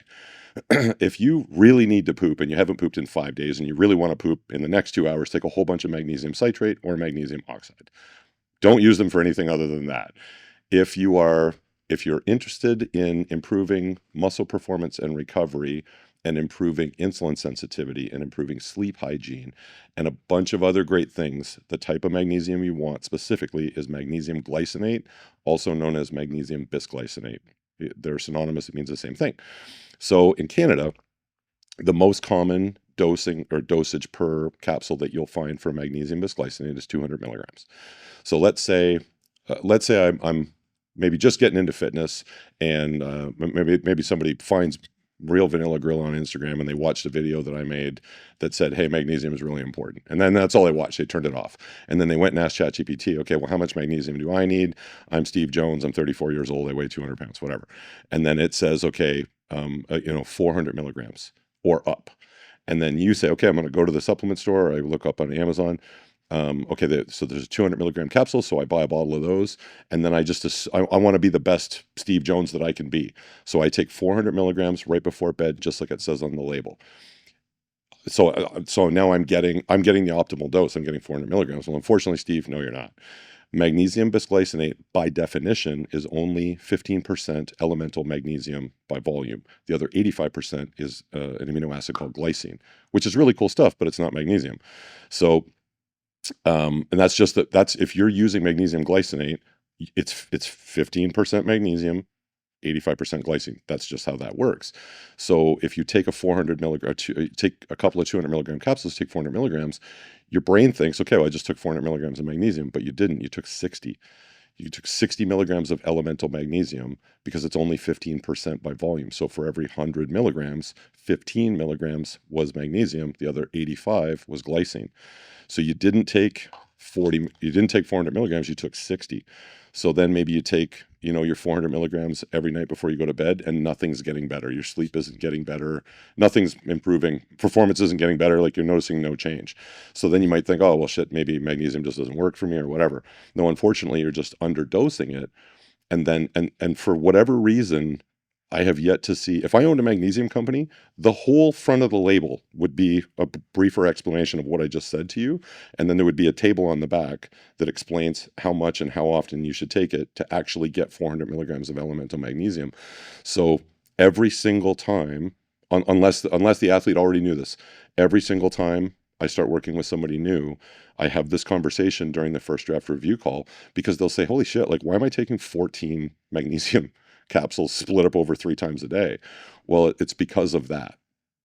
So that's just, that's really important. Like, for everybody out there that's watching this, if you're taking magnesium, take what I just said into account and do the math. Because if you're taking magnesium, but you're not experiencing the benefits that should come with magnesium, which is first and foremost, if there's significant room for improvement in your sleep hygiene, very likely it's got to do, because everybody in North America is magnesium deficient, especially people who don't even take it. If you're not taking supplemental magnesium, same with vitamin D, you're deficient almost for sure. Where are you going to get it in food?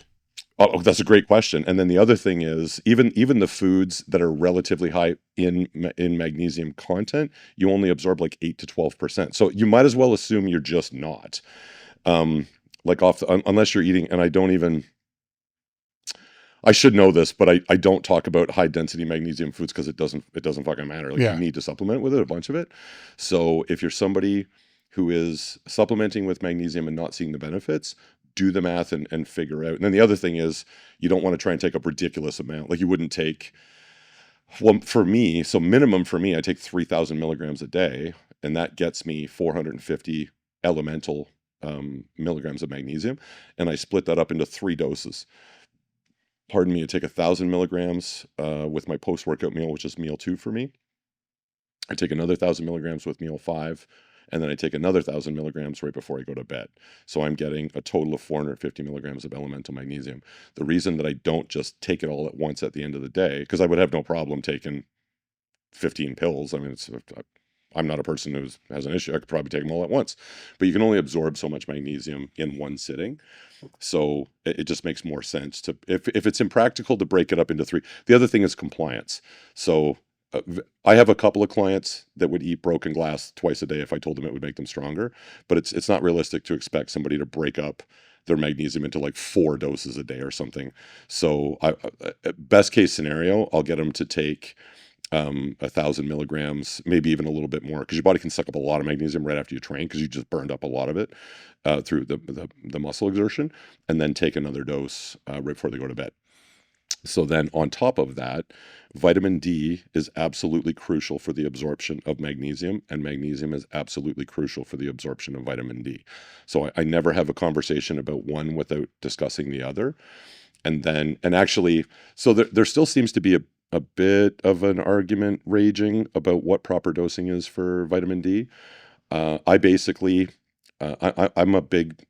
fan of the entry level is 10,000 IUs a day. And that might sound like a crazy amount. When you look on the bottle, I don't think I've ever seen a dosing recommended above 2,000 IUs a day. And this is all dependent on blood work too. So if you're somebody that's working with me, you're getting your blood work done. But just anybody who's listening out there, hopefully you're getting your blood work done at least once a year.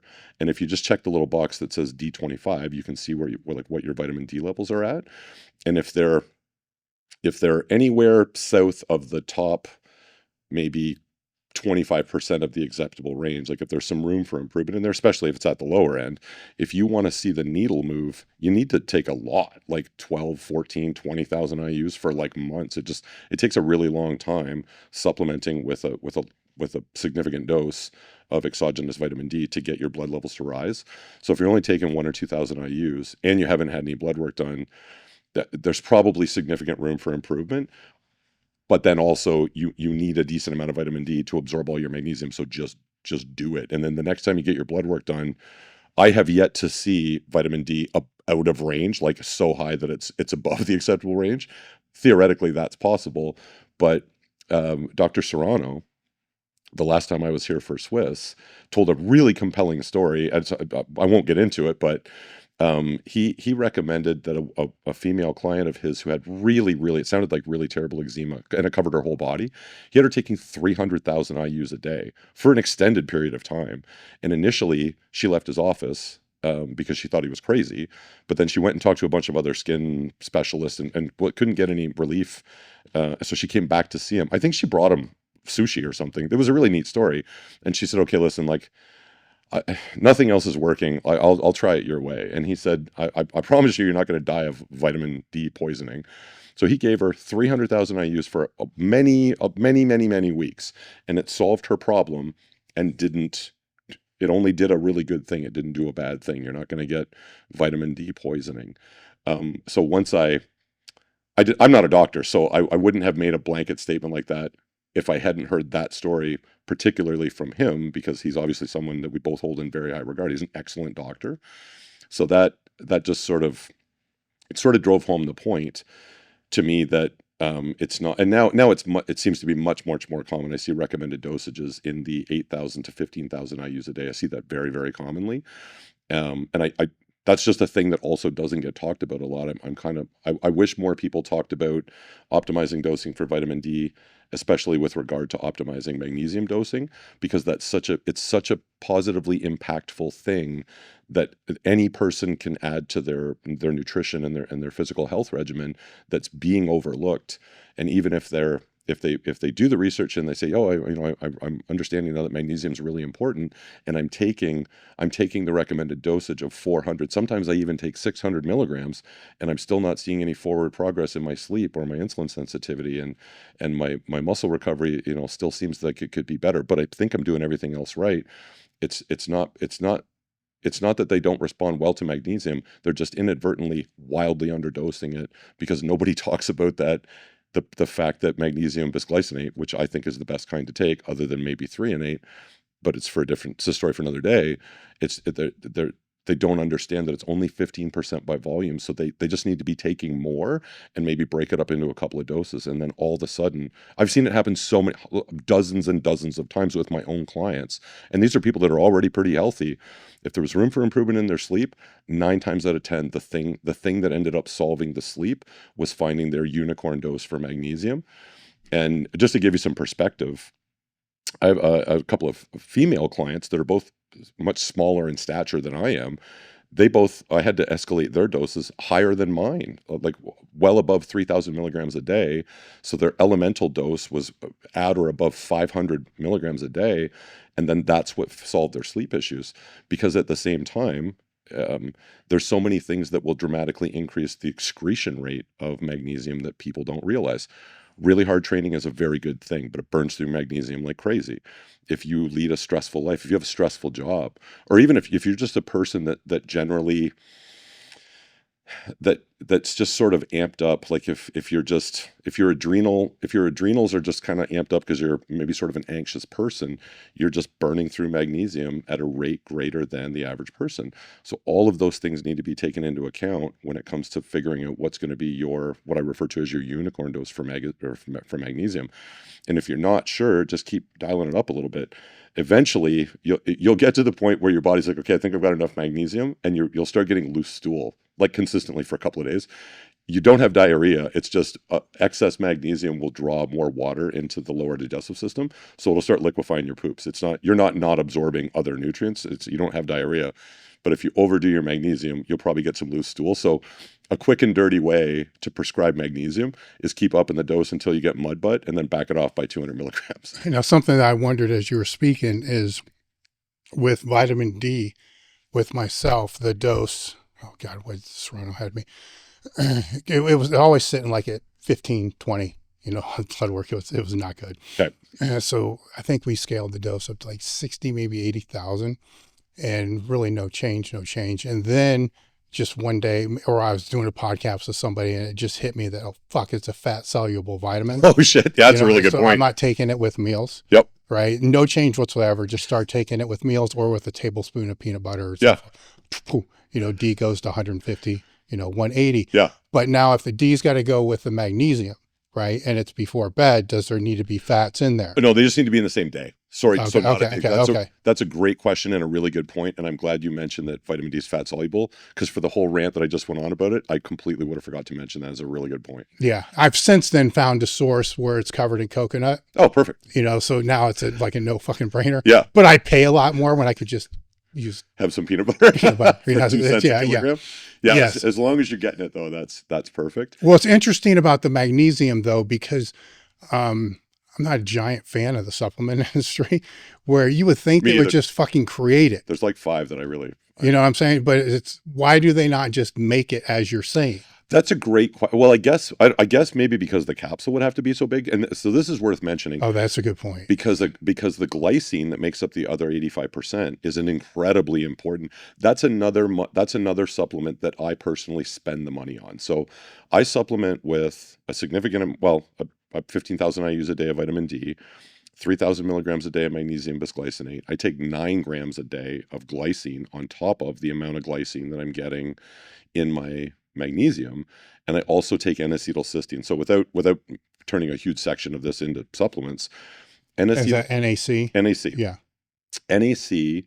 NAC dramatically elevates the body's levels of glutathione, which is very arguably the most potent antioxidant, like it's the top of the food chain for antioxidant value. So glutathione is made up of 3 amino acids. So glutamine, cysteine, and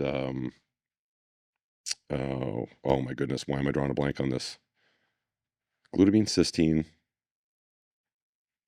and glycine. That's the whole reason we're talking about this. So wow, glycine, glutamine, cysteine, those 3 amigos, the body can use to create glutathione. So I'm sure you've heard of people just injecting glutathione, like it's a peptide. Yeah, but I'd rather just take the fucking NAC. Yeah, you can just elevate your own. I won't doses. forget that. 100%. It just, you just put them, they're dialed in at meal 1 or meal 3 or whatever. So, 1,000 to 2,000 milligrams of N-acetylcysteine, and then somewhere between 3 and like my dose is 9 grams of glycine. Were they going to pull NAC during the? Yeah, because you know what it's really good for? Not only your lungs, all of your vital organs. So your heart, your kidney, your liver. Well, I know they were talking about it here in the States, but I don't know what they flirted with the idea of pulling it off. Whatever America does, whatever stupid thing the American government does, the Canadian government's like, oh, I wish we would have thought of that. Yeah. I mean, it only took one news story and I bought like 20 fucking bottles of backup. Yeah, maybe 40. So my good friend, Warren Carr, who's like up there with Dwayne Jackson, and they're really good friends in real life too. Warren reached out to me. He's kind of my go-to supplement guy in Canada. As soon as he heard that might be a thing, he said, hey, listen, if they pull it off the shelves, I've still got access to a warehouse, pardon me, that produces it, because he's got really good connections in the supplement industry. But unfortunately, that ended up not being a thing. But the reason that they were going to pull it is it's really, really good at helping the body deal with all of the symptoms of the virus, whose name we don't speak. So yeah, it's very, very effective. So if you want to keep your glutathione levels high naturally, not that there's anything wrong with just injecting it too, but if you want to keep your glutathione levels nice and high and have a robust immune function, which who wouldn't want that, take a little NAC, use magnesium bisglycinate, because it's got 85% of it is glycine, and then get a little extra glycine on top of that. Have you done a cost analysis of what it would cost to inject it versus what it would cost to take the NAC? Because you're not going to absorb it's a precursor to glutathione. Right. So much of it's not going to convert. No. Yeah. It's probably not even close. Like the amount, like if you just took 1,500 milligrams of glutathione, that's a great question. Yeah. Hey guys, I just wanted to take a moment because we do read the comments, and one of them that keeps popping up more frequently than not is, I can't believe this video doesn't get more views. Take a minute to subscribe, leave a comment, and share, it really does help. Dwayne might know that off the top Yeah, of his head because he's super smart. That's a great question. The short answer is I don't know. But if you're somebody who's just not comfortable with ordering peptides online and then doing injections, 2 or 3 times a week, if for whatever reason injecting glutathione is just not on your radar, then fortunately you can just take some NAC daily. And then, you should be taking magnesium bisglycinate anyway for all the reasons that we just discussed. And then a little extra glycine on top of that. So another cool thing that glycine does, though, not only is it absolutely foundationally important to elevate glutathione levels, glycine also drives up GABA levels in the brain. So GABA is a hormone. It's not a sedative in any way, but it's kind of like it's sort of a Bob Marley hormone. Like it helps kind of chill you out. It definitely creates the opportunity for a much more peaceful and serene night's sleep. So taking either just some glycine on its own, or your evening dose of magnesium bisglycinate with maybe a little extra glycine on top of it, that's going to dramatically elevate your GABA levels, and that just has a really nice calming effect. It's perfect for if you're somebody who's struggling. If you're struggling to maintain good, consistent sleep hygiene, or if you're just somebody, maybe if you're listening to this and you're somebody who sort of self-identifies as somebody who's kind of amped up, like it seems to be dealing with a little bit of extra ambient anxiety that everybody else in the room isn't dealing with, that might be something that just supplementing with some glycine over the course of the day, you maybe take a little with breakfast or lunch and dinner, that might be just enough to elevate your GABA levels enough to just kind of offset you, just kind of chill you out. Again, not all of a sudden you don't give a shit what happens in the world, but you're just not so prone to anxiety if that's something that you're dealing with regularly. Optimizing magnesium supplementation. Sometimes I think the magnesium might end up taking a little bit of the credit for what the glycine content of the magnesium glycinate is actually doing, because magnesium on its own is good for sort of chilling out the central nervous system, and it works as a potent muscle sort of, I don't want to say relaxant, but it's great for dealing with cramping, restless leg syndrome, shit like that. But because the glycine is so good at driving up GABA levels, that also helps people deal with, sort of ambient anxiety. I would almost go so far as to say, and I would marry this back around to optimizing your gut microbiome. The combination of optimizing your magnesium and your glycine intake and optimizing your gut microbiome, and Dwayne could really dig into because he really understands, he's done the research on this. Dwayne could speak to this even with much greater authority than I, but that it can have a very positive impact on somebody who is dealing with what they would identify as some level of depression. Just optimizing the gut microbiome and elevating GABA levels just a little bit can help alleviate symptoms relating to what we would commonly identify as depression. That's a real thing. So when these things are implemented in the clients that you're working with, what do they report back that they notice different? First thing, that if there was room for improvement in sleep gets way better. That's how do they define that? So I'll have them rate their scale on or rate their sleep on a scale of 1 to 10, and then explain what the number is. So if they say, well, my sleep's a 6, and then I'll ask exploratory questions. Are you falling asleep but having trouble staying asleep? Are you having trouble falling asleep? Are you having trouble falling asleep and then you wake up at 3 o'clock in the morning to go to the bathroom and then you can't get back to sleep? Like what does it really look like? So is what you're rating as a 6, is it actually like a 9, or is it actually a 3? Like, well, we'll get into the weeds about it, because then we've got specific data that we can then address. So we start tinkering around with magnesium dosing, and then we'll talk, because I have my clients check in 3 times a week, not just every Friday. Because if there's an issue that started on Sunday and I don't hear from you until Friday, we could have dealt with it Monday. So everybody checks in Monday, Wednesday, Friday, or Tuesday, Thursday, Saturday, and part of their check-in is a little bit of feedback relating to sleep hygiene, with an explanation. So like, where's the number and what's going on specifically? So if it's an 8.5 or 9 or higher, especially if it's somebody I start working with, I don't need an explanation. If it's an 8.5 or higher, you're sleeping good, it's fine. But if it's anywhere south of that, and there's a specific measurable marker that we could improve. I'm having trouble falling asleep, or I'm having trouble staying asleep. We'll tinker around.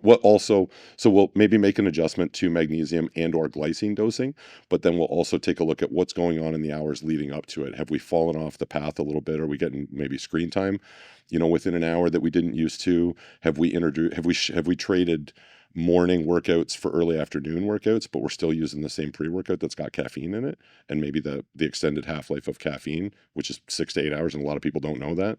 Maybe that's the thing. So I pay very, very close attention, and that's the thing that gets better. That's the thing that gets better the most dramatically, the most often, is sleep. And then probably second to that would be general mood and anxiety level. So a lot of the guys and girls that I work with are pretty chill people, but not everybody that I work with is a high-end athlete. Like it's not like I don't have people that reach out to me that work out and stuff, or maybe might be I have a couple of people that are high level executives, and they exercise, but the thing that they've reached out to me for is stress management and optimizing digestion. Like their guts are all fucked up and they're stressed out all the time and their sleep is terrible. So we still use the same tools out of the same toolbox to work with them. It's like a lot of the same processes that top tier athletes are working for, but there's different things that are negatively impacting the sleep and the gut health. It's because they're maybe a really high stress environment. How do they report guts are all fucked up? Gas, bloating, diarrhea. So one conversation that happens, I like talking about poop isn't weird for me because I talk about poop all the time. But if you're a new client, or it's somebody who doesn't talk about their poop very often, it's not uncommon for me to, like, when I say, tell me a bit about your sort of digestive life.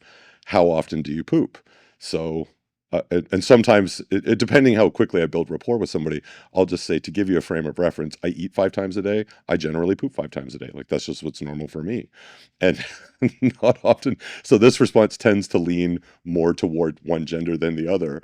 But they'll say, yeah, no, I poop pretty regularly, like usually Tuesday and then again on Friday. I'm like, what? That's not pretty regularly at all. Like, we need to do way better than that. And kind of here's why. So that's so when I say so guts are fucked up is usually indigestion, gas, bloating, and either I poop regularly but it's soft serve or just liquid all the time, or I poop every other Wednesday, and that's just how it's always been. I didn't know that wasn't that was a sign that there's maybe room for improvement. You had a topic down here on how you met John. Oh yeah, so wow, this is so. I'll try to get through the story literally without tearing up. So how I met John, back in the tail end of, it would have been September 2013. My girlfriend at the time, I was already a huge John Meadows fan. Like, I had adopted Mountain Dog Nutrition and Mountain Dog Training, everything I did. I probably took in at least an hour a day back in 2013. I was probably taking in at least an hour a day of John's YouTube content. That was just it. John Meadows was my favorite show on YouTube. And everything I did, I ate, slept, and breathed Mountain Dog. And so for my birthday, which is in September 24th, so September 24th of 2013, my girlfriend at the time bought me John's online coaching package called Lean Gains or Lean Mass or something. It was a 12-week package. And it was the coolest thing ever, because that meant John Meadows was going to email me. I was going to be in contact with John Meadows. So for me, that would be like if you were a huge rock and roll fan in the late 60s, early 70s, and somebody bought you a guitar training package with Jimi Hendrix. Like, I couldn't believe that was a real thing. I was actually going to have actual contact with my hero. He was my Yoda. So we get started. So he sends me my first meal plan, and then my first set of check-ins. I sent in my pictures and all my diet related feedback, and then he was really good too, and his roster must have been massive at the time. I was amazed because I could only assume how many people he was dealing with. John was incredibly responsive. It was never the next day. It didn't matter what time of day I sent my check-in, and I tried to always do it in the morning, because I would appreciate that. Mm-hmm.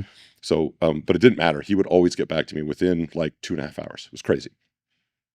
So that was just, it was amazing to me. It was so much fun to learn from him. And this was really cool because my nickname has been Vanilla Gorilla since I was 17 years old. So he knew that because that was my Instagram handle. So about 5 weeks into us working together, he started signing off his emails, like his response emails to my check-ins. He stopped signing off John and started signing off the White Walrus. So he made up a nickname that was like my nickname. And I couldn't believe that he did that. I thought that was so cool because I was just Joe Nobody from Canada, just another one of his, myriad of clients from fucking nowhere. And it meant the world. I was so excited I called my mom. So then over the course of the next few weeks, we're working together. And at the time, Shane Church. Shane was he worked on my personal training team, and he was renting the second bedroom in my house, so he was my roommate. So John and I started working together in September. At the tail end of October or early November of 2013, Shane had a powerlifting client that was going to be competing here in December of that same year. So he said to me casually, "Hey, listen, why don't you, next time you're talking to John, why don't you tell him that you're going to come down to Columbus with me? I'm going down there." I want to say it was the second weekend in December. "Tell him you're going to be coming down with me, and we'll go train at Elite FTS when you were at the other building." And I said, "Shane, I'm going to sound like a fucking lunatic. He doesn't know me. I can't just invite myself down. Like, no." And he said, no, if he's in town, he'll say, "Yeah, we should, that'll be great. We should train together." And so it took like 45 minutes of him convincing me because I thought I would sound like a lunatic. So then I wrote the email and I said, "Hey, John," because Shane said, "Just mention my name if it makes you feel more comfortable. Just tell him you're my buddy."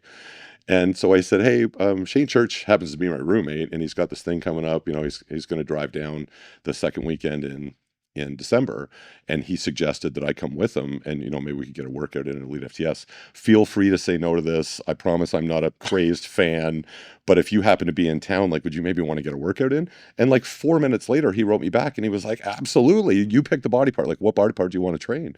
And I love training back. So it was the first day I ever met you too. So this was really cool. So that when we walked in that morning at the other building, Shane walked in like he owned the place, because he'd been there a million times before, and you were there, and there was so many other faces because I had watched hundreds and hundreds of hours of training footage that was shot in that building. I couldn't believe I was in that building. I can't believe I'm sitting here talking to you right now.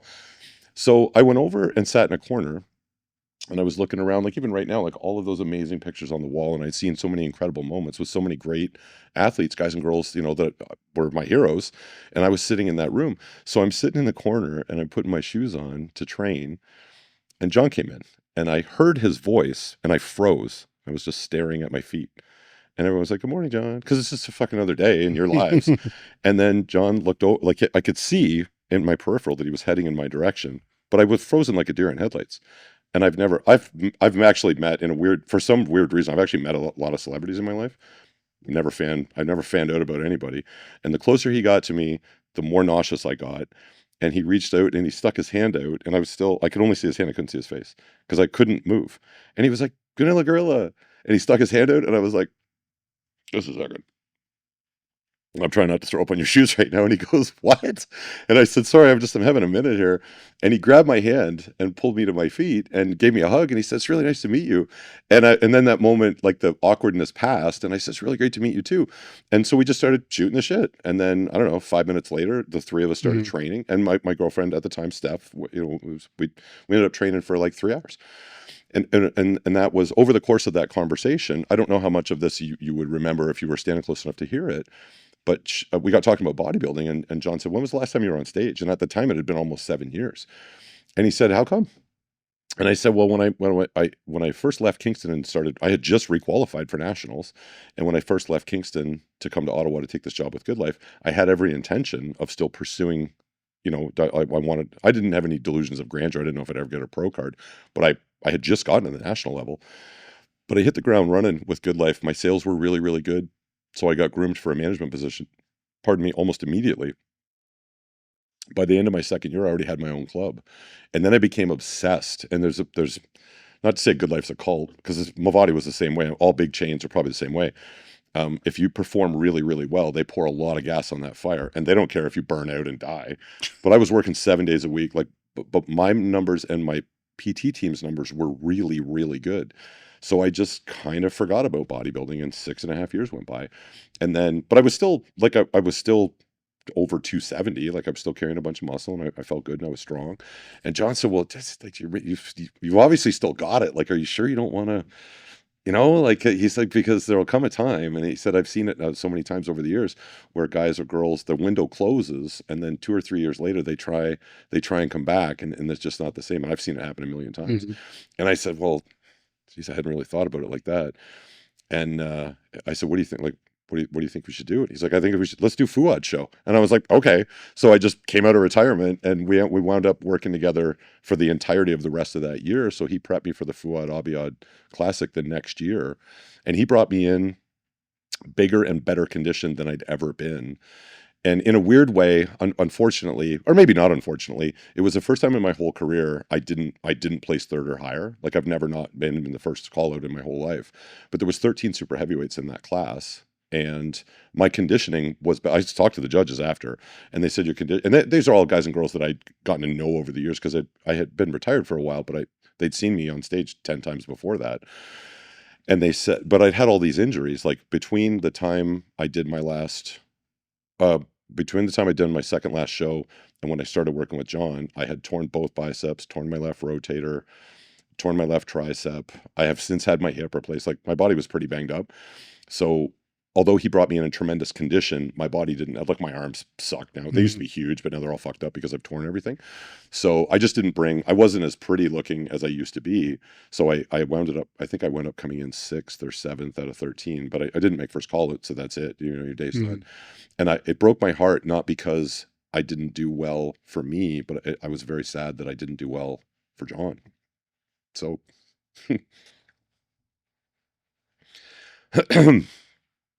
so when I got off stage after the morning show, I knew I was done. So I texted him and I said, I'm really sorry I didn't make first call out. And he got back to me right away, and he said, holy shit, it must have been a stacked lineup.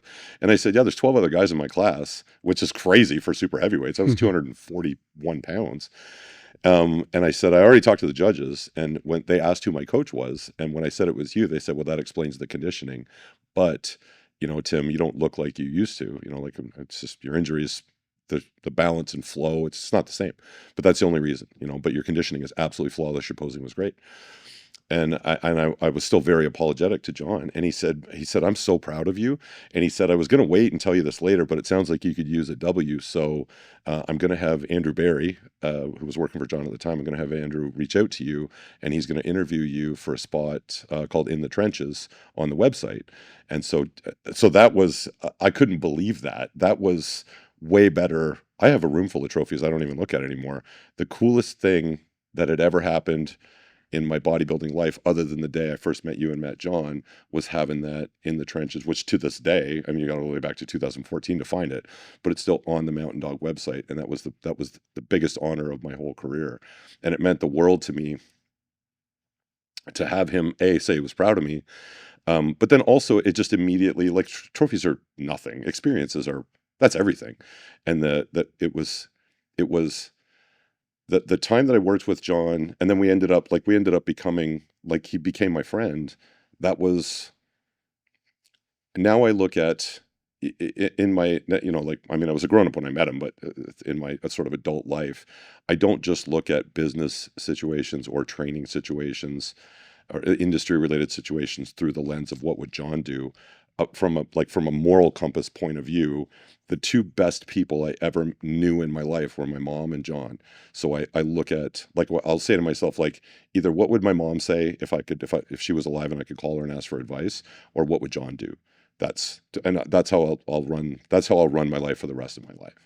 You kind of lucked out when you came down, because he switched the Saturday from leg day to back day, because he had to bring up his back, which that was an interesting time, because he did the same thing with his back that he was doing with his legs, and that was just slowly pull the volume up to the point where it was just fucking stupid, where he was doing like 45 sets of lats a week, or just total back, not just lats a week.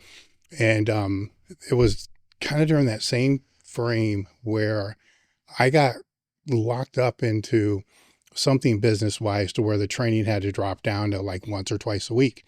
And for a long period of time, it was just that day. Really? It was just back.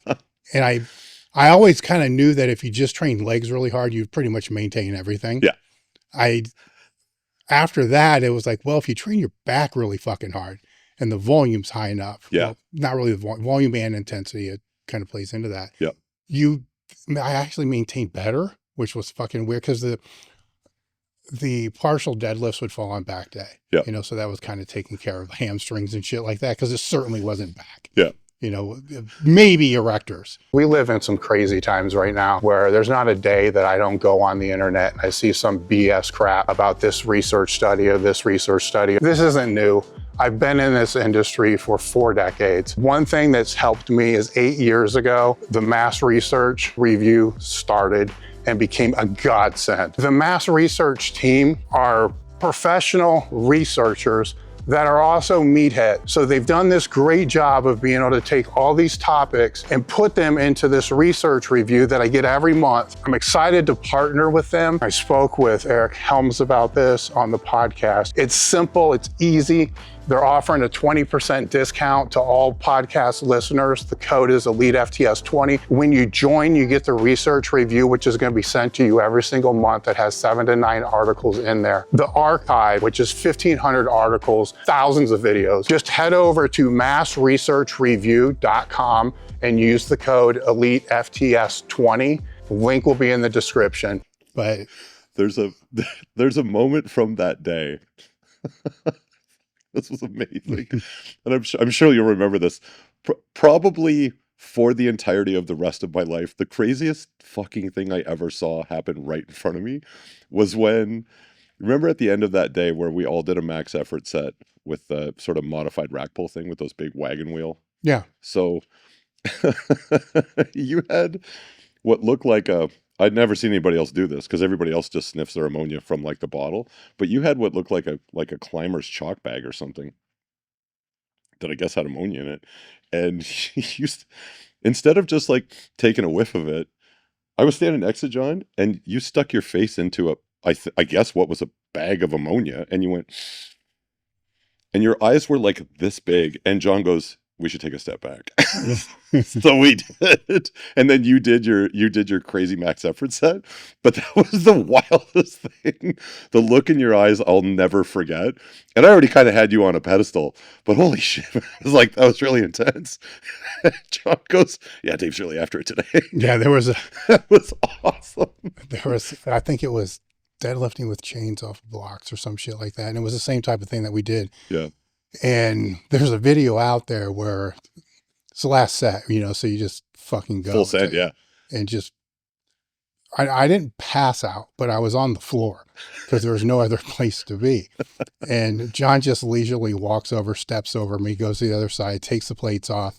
And it was exactly what we do. Yeah.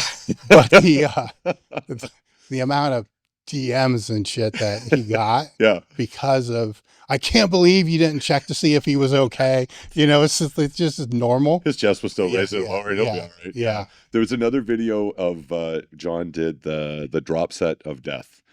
It's 10 reps, and then you hold for a 10-second iso hold, and then reduce the weight. 10 reps, iso hold, reduce the weight. Yeah, those are terrible. So one of my favorite clips that I've ever seen, and this would have been at the other facility. So John's in the middle of one of those, and he doesn't quite make it all the way through. I think he gets 7 reps of the 10 after the second load reduction. So like rep 27, his leg just seizes up and he just falls out of the shot. And you lean over and you just go, "Still owe me 3." Mm-hmm. And then you lean back out like you didn't give a fuck. And it was so hardcore. Just made It was that shit that made me fall in love with both of your training styles. But really, that's what I was like, this is the methodology that works for me, because the science and the nutrition, all of it made sense. But there was nobody that was demonstrating that level of intensity. Remember the cattle prod thing you guys were doing for a while? Yeah. It's like, that's fucking crazy, but it was awesome. That started out before I get into the cattle prod. The most impressive vomit thing I've ever saw was when Evan Sinapani came out. Yeah. And when that, it was like a fucking fire hose. In fact, I've never seen that in my life. That was the best thing ever captured on video, ever. But with cattle prod, what John wanted to do was to taser, right? Yeah. So, and I'm like, yeah, fuck yeah, we'll do all that. Then he's like calling me and texting me, like, I got a police officer friend that's going to come in and he'll be able to do it. And then I started thinking, he's like for real. He's really good, right? And he's never been tased before. I have. Like this. Why? Yeah, actually, story for another day. And it fucking knocks you off your feet. You're videos are you're fucked up. Like you're really fucked up. And he wanted to squat down, sit on a box, and then tase, and then you should come up more faster. And I'm like, no, it doesn't work that way. It's gonna break your fucking back. So now I'm like paranoid and I'm looking for options, right? And I'm like, well, cattle prod's not that big of a deal. Yeah. Right? It's comparatively. Yeah, I grew up around farms and shit. Like we used to cattle prod like the battery. It's not a big deal. So I went on Amazon and I bought a cattle prod because I figured it's not even gonna be that strong. It's fucking Amazon. So I bring the cattle prod in. Actually I tested on my fucking shin before I go in. It's no big deal. Now if you had like spandex shit on, like tights, it hurt worse. Right? But if it was just bare skin, not a big deal. So I walk in with the cattle prods. I'm like, John, look, this is what we're gonna do. And so we hit it. It's not a big deal, right? And he's like, this is going to be great. I'm thinking this is going to be great because it doesn't really hurt. Yeah. It's not that big of a deal. And half the people who see it are going to think, oh my God, that's a cattle prod. Yeah. The other half, which I hope don't comment or say anything, are going to be like, that's like licking a battery. Yeah. Like I wouldn't have known that. Oh yeah. It was my pivot Yeah. from what he wanted to do. And I think he would have fucking done it. And I would have done it. Right. And probably gone first. Yeah. Right. And so stupid shit like that. That's He was amazing. That was before the YouTube really blew up, but that's how his brain worked. He was thinking of shit that would do well on the internet. It was the best thing I ever saw. Yeah. And I hated it. Like all this stupid shit. Oh man. I like hated it. And he's like, well, what if we do this? I'm like, why don't we just fucking train, and kind of go. Yeah, but it worked out for him on YouTube. 100%. It hooked me immediately. There was nobody, and I've never seen anything like it since. There was something that was so much more special. Dorian Yates is my favorite Mr. Olympia, and his training videos, the intensity was awesome, but it's not, and not to say that certainly would never disparage Dorian or his training intensity, but the stuff that you and John were making was so much more fun to watch. It was awesome. It was super hardcore. And it was, if you were of the right mindset, it was completely relatable. You go, this is my jam. Like that, this is the way it needs to be done. And so I hook, line, and sinker ever since. Now, part of what he was doing with the leg stuff, and I think this needs to be stated so people kind of understand, because he would not program that same shit that we were doing. Right. Is part of his goal was to pull the volume up so high and make it so brutal that if anybody ever came out to train, they wouldn't be able to last. Right. And it took a couple of years to get it to that point before people started coming out. So you could wreck people. Yeah. I mean, that's kind of grinder. That's kind of what it was. Because that's what happened to everybody. Exactly. But if they would have come, a couple of years earlier, if they worked with him, they would see there wasn't that many work sets that were like that. It's one of the first times I trained with him was, oh God, it was a seated leg curl. And it wasn't that it was intense. It was like, you have these warm-up sets, like everybody has a warm-up set. Yeah. But it's fucking seated leg curl. Like I need like 2 warm-up sets to figure out what the weight's going to be. Yeah. It's like 5-5 weight, go. Yeah. And then we get like 2 sets done. And actually it was like 4 or 5 sets, and they're all the feeder sets. Then it's like 4 work sets. And I'm like, the fuck, like I was done. Holy shit. Like a half hour ago. Yeah.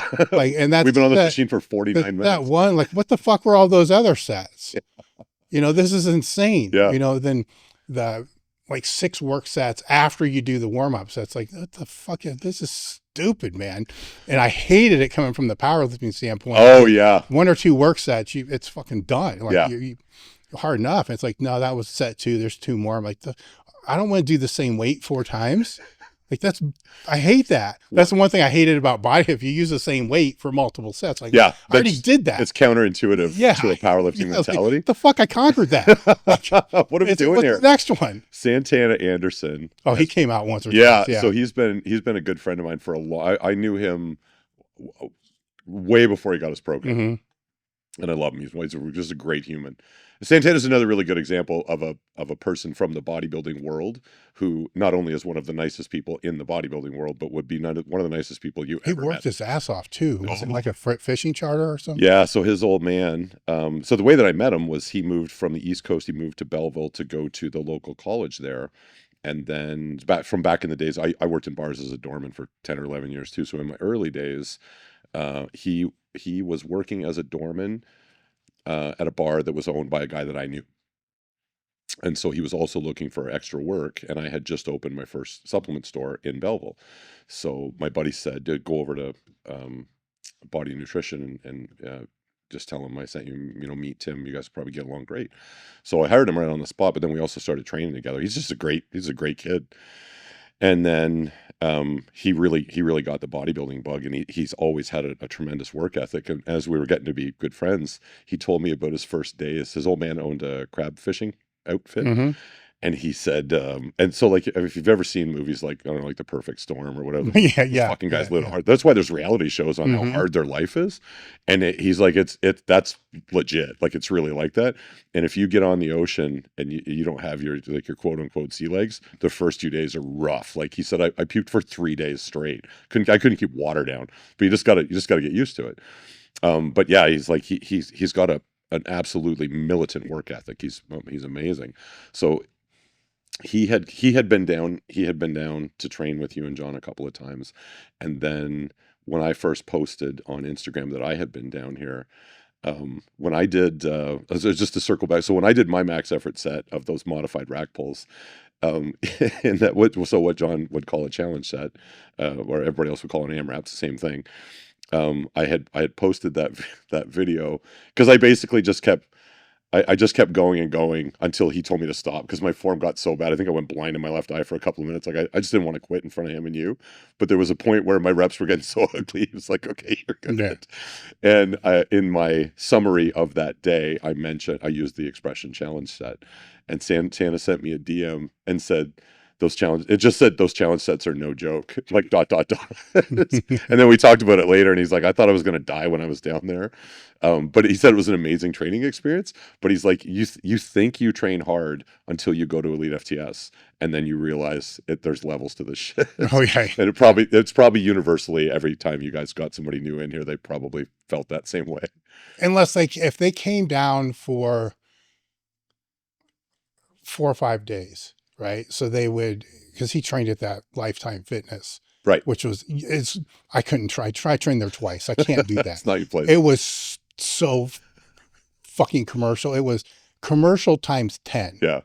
But he loved it because they had a place for the kids and all this other kind of shit. And the training was hard. It was definitely hard. But if they could get every body part, then they would see there's a difference between, chest and arms and shoulders and legs. They would see that there's a phasic structure that's kind of going on here. Yeah. If they just happen to pop in on Saturday, they'd leave thinking, oh, fuck, I can't do this every single training session. Burn that footage. Yeah. That was rough. Did you have any other topics you wanted to go over I didn't bring up? I don't think so. I think we've covered everything that I really wanted to make sure that. Oh, actually, you know what? No, there was one, because we alluded to it briefly, but I did want to talk for a minute about specifically the body composition of an athlete. Yes. And what I would consider to be optimal compared to maybe what either maybe an individual isn't considering at all, or maybe what they would consider to be optimal. So, all right, before you go down this path, let's not use body fat percentage. Let's use what they're going to look like.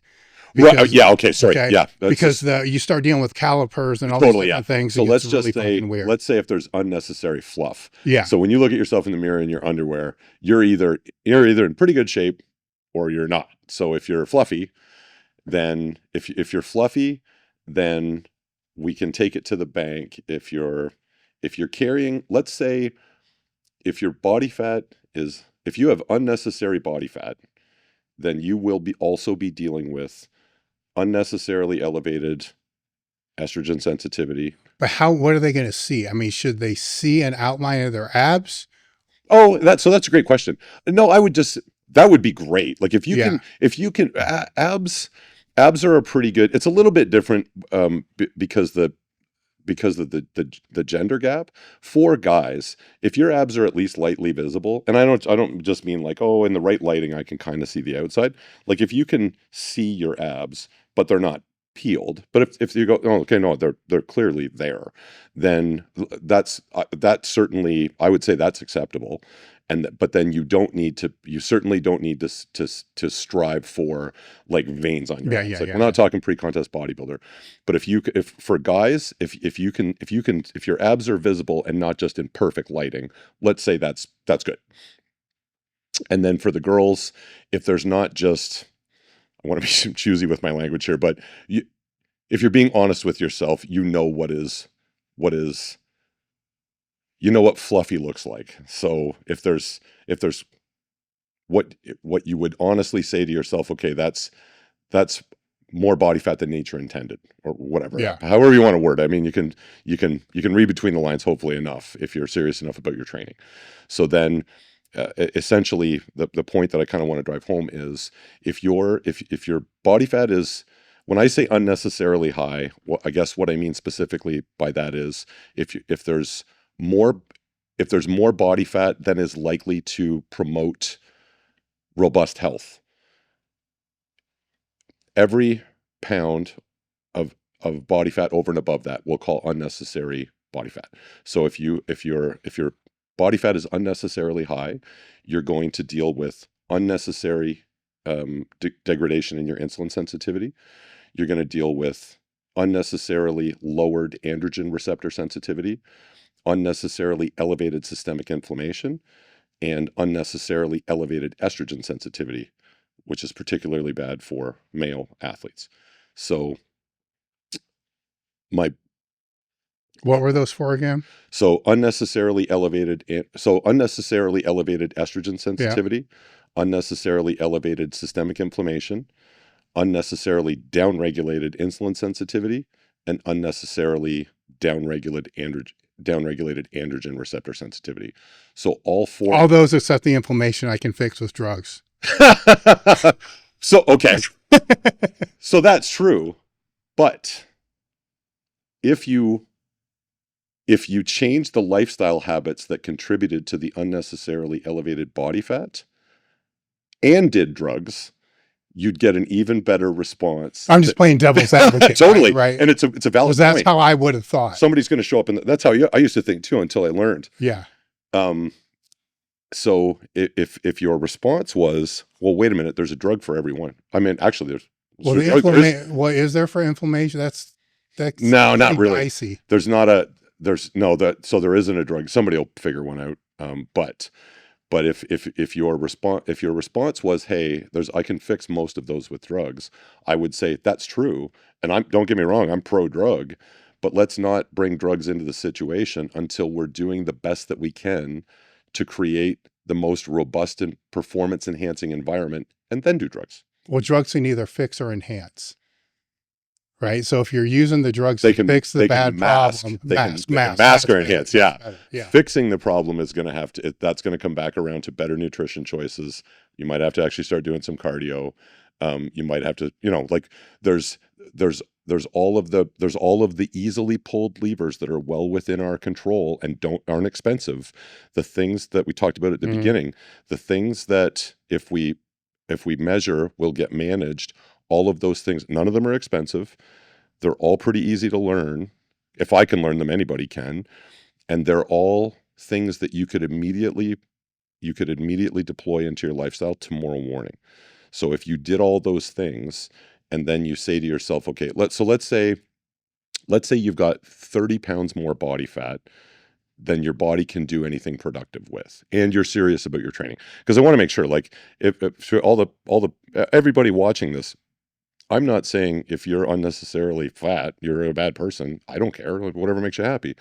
But if in your heart of hearts, you're saying, I want to be the fittest, healthiest, best performing, either competitive athlete or just human being, or maybe set the best example for my kids, or whatever your why is. If you want to be the healthiest, best performing, best case for longevity version of yourself, if you are carrying 10 or 20 or more excess pounds,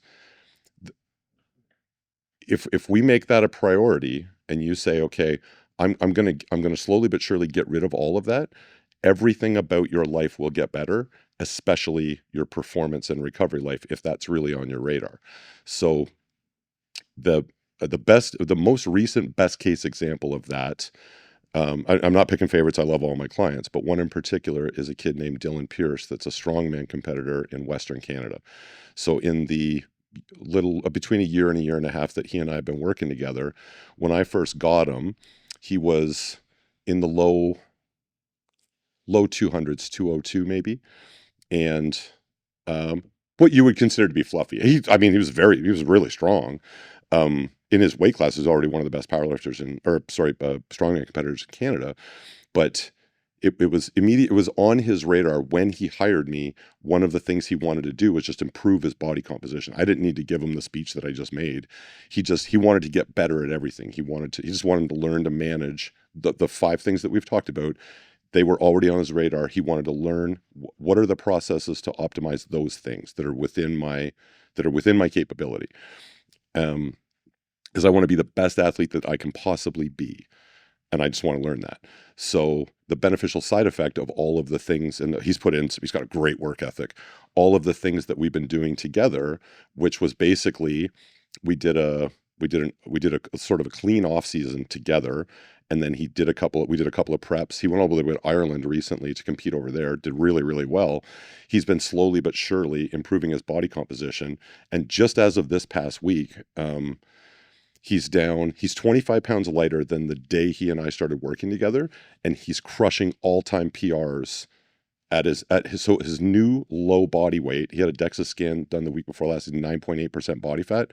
If I had to guesstimate where he was, he would have been in the low 20s when we started working together.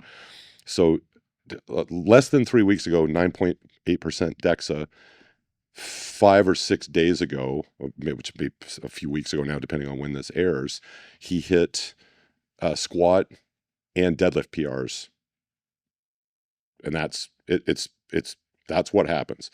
So once several months go by, where you're dealing with elevated androgen receptor sensitivity, downregulated estrogen sensitivity, upregulated insulin sensitivity, downregulated systemic inflammation, week after week after week of living in that environment, everything gets better. You get significantly stronger, significantly faster. All the beneficial side effects of downregulated systemic inflammation that are relating to your sleep hygiene and your immune function, everything, the way you deal with stress, cortisol goes down, like everything gets better. If you make it a measurable goal to improve your body composition, up to the point where, and you could say, well, how will I know when I've gotten there? You'll feel amazing, and you'll look in the mirror and go, now that's an athlete. So whatever that looks like to you, that I think that's a relatively easy way to measure it. And then you don't have to get into the weeds and be like, well, if it's not, and you made a great point right off the bat, if it's not 12%, it's bullshit or whatever. It's just, if you look in the mirror and you say, now that's an athlete, and I earned that, and I feel amazing. Fucking great. You win. And it all comes back around to just getting really, really good at those basic things. And then I'm not pro or anti-drug. If you want to throw some drugs in on top of that, knock your socks off. But I would actively say, don't do that until you're really good at these things. And then whatever exotics on top of that. And that would be I think that's probably the last thing. What would be the best way for people to find you? Oh, so on Instagram, I have 2 accounts, but I pretty much live on my personal one. It's just @RealVanillaGorilla. And then the website is www.vanillagorillacrew.com. Any final thoughts? This is now tied for the other coolest day of my life, which was the first time I met you. And I hope everybody really, really enjoys this episode. Hopefully there's at least a couple of good takeaways. And thank you very much for the opportunity. Thank you for coming out and for done.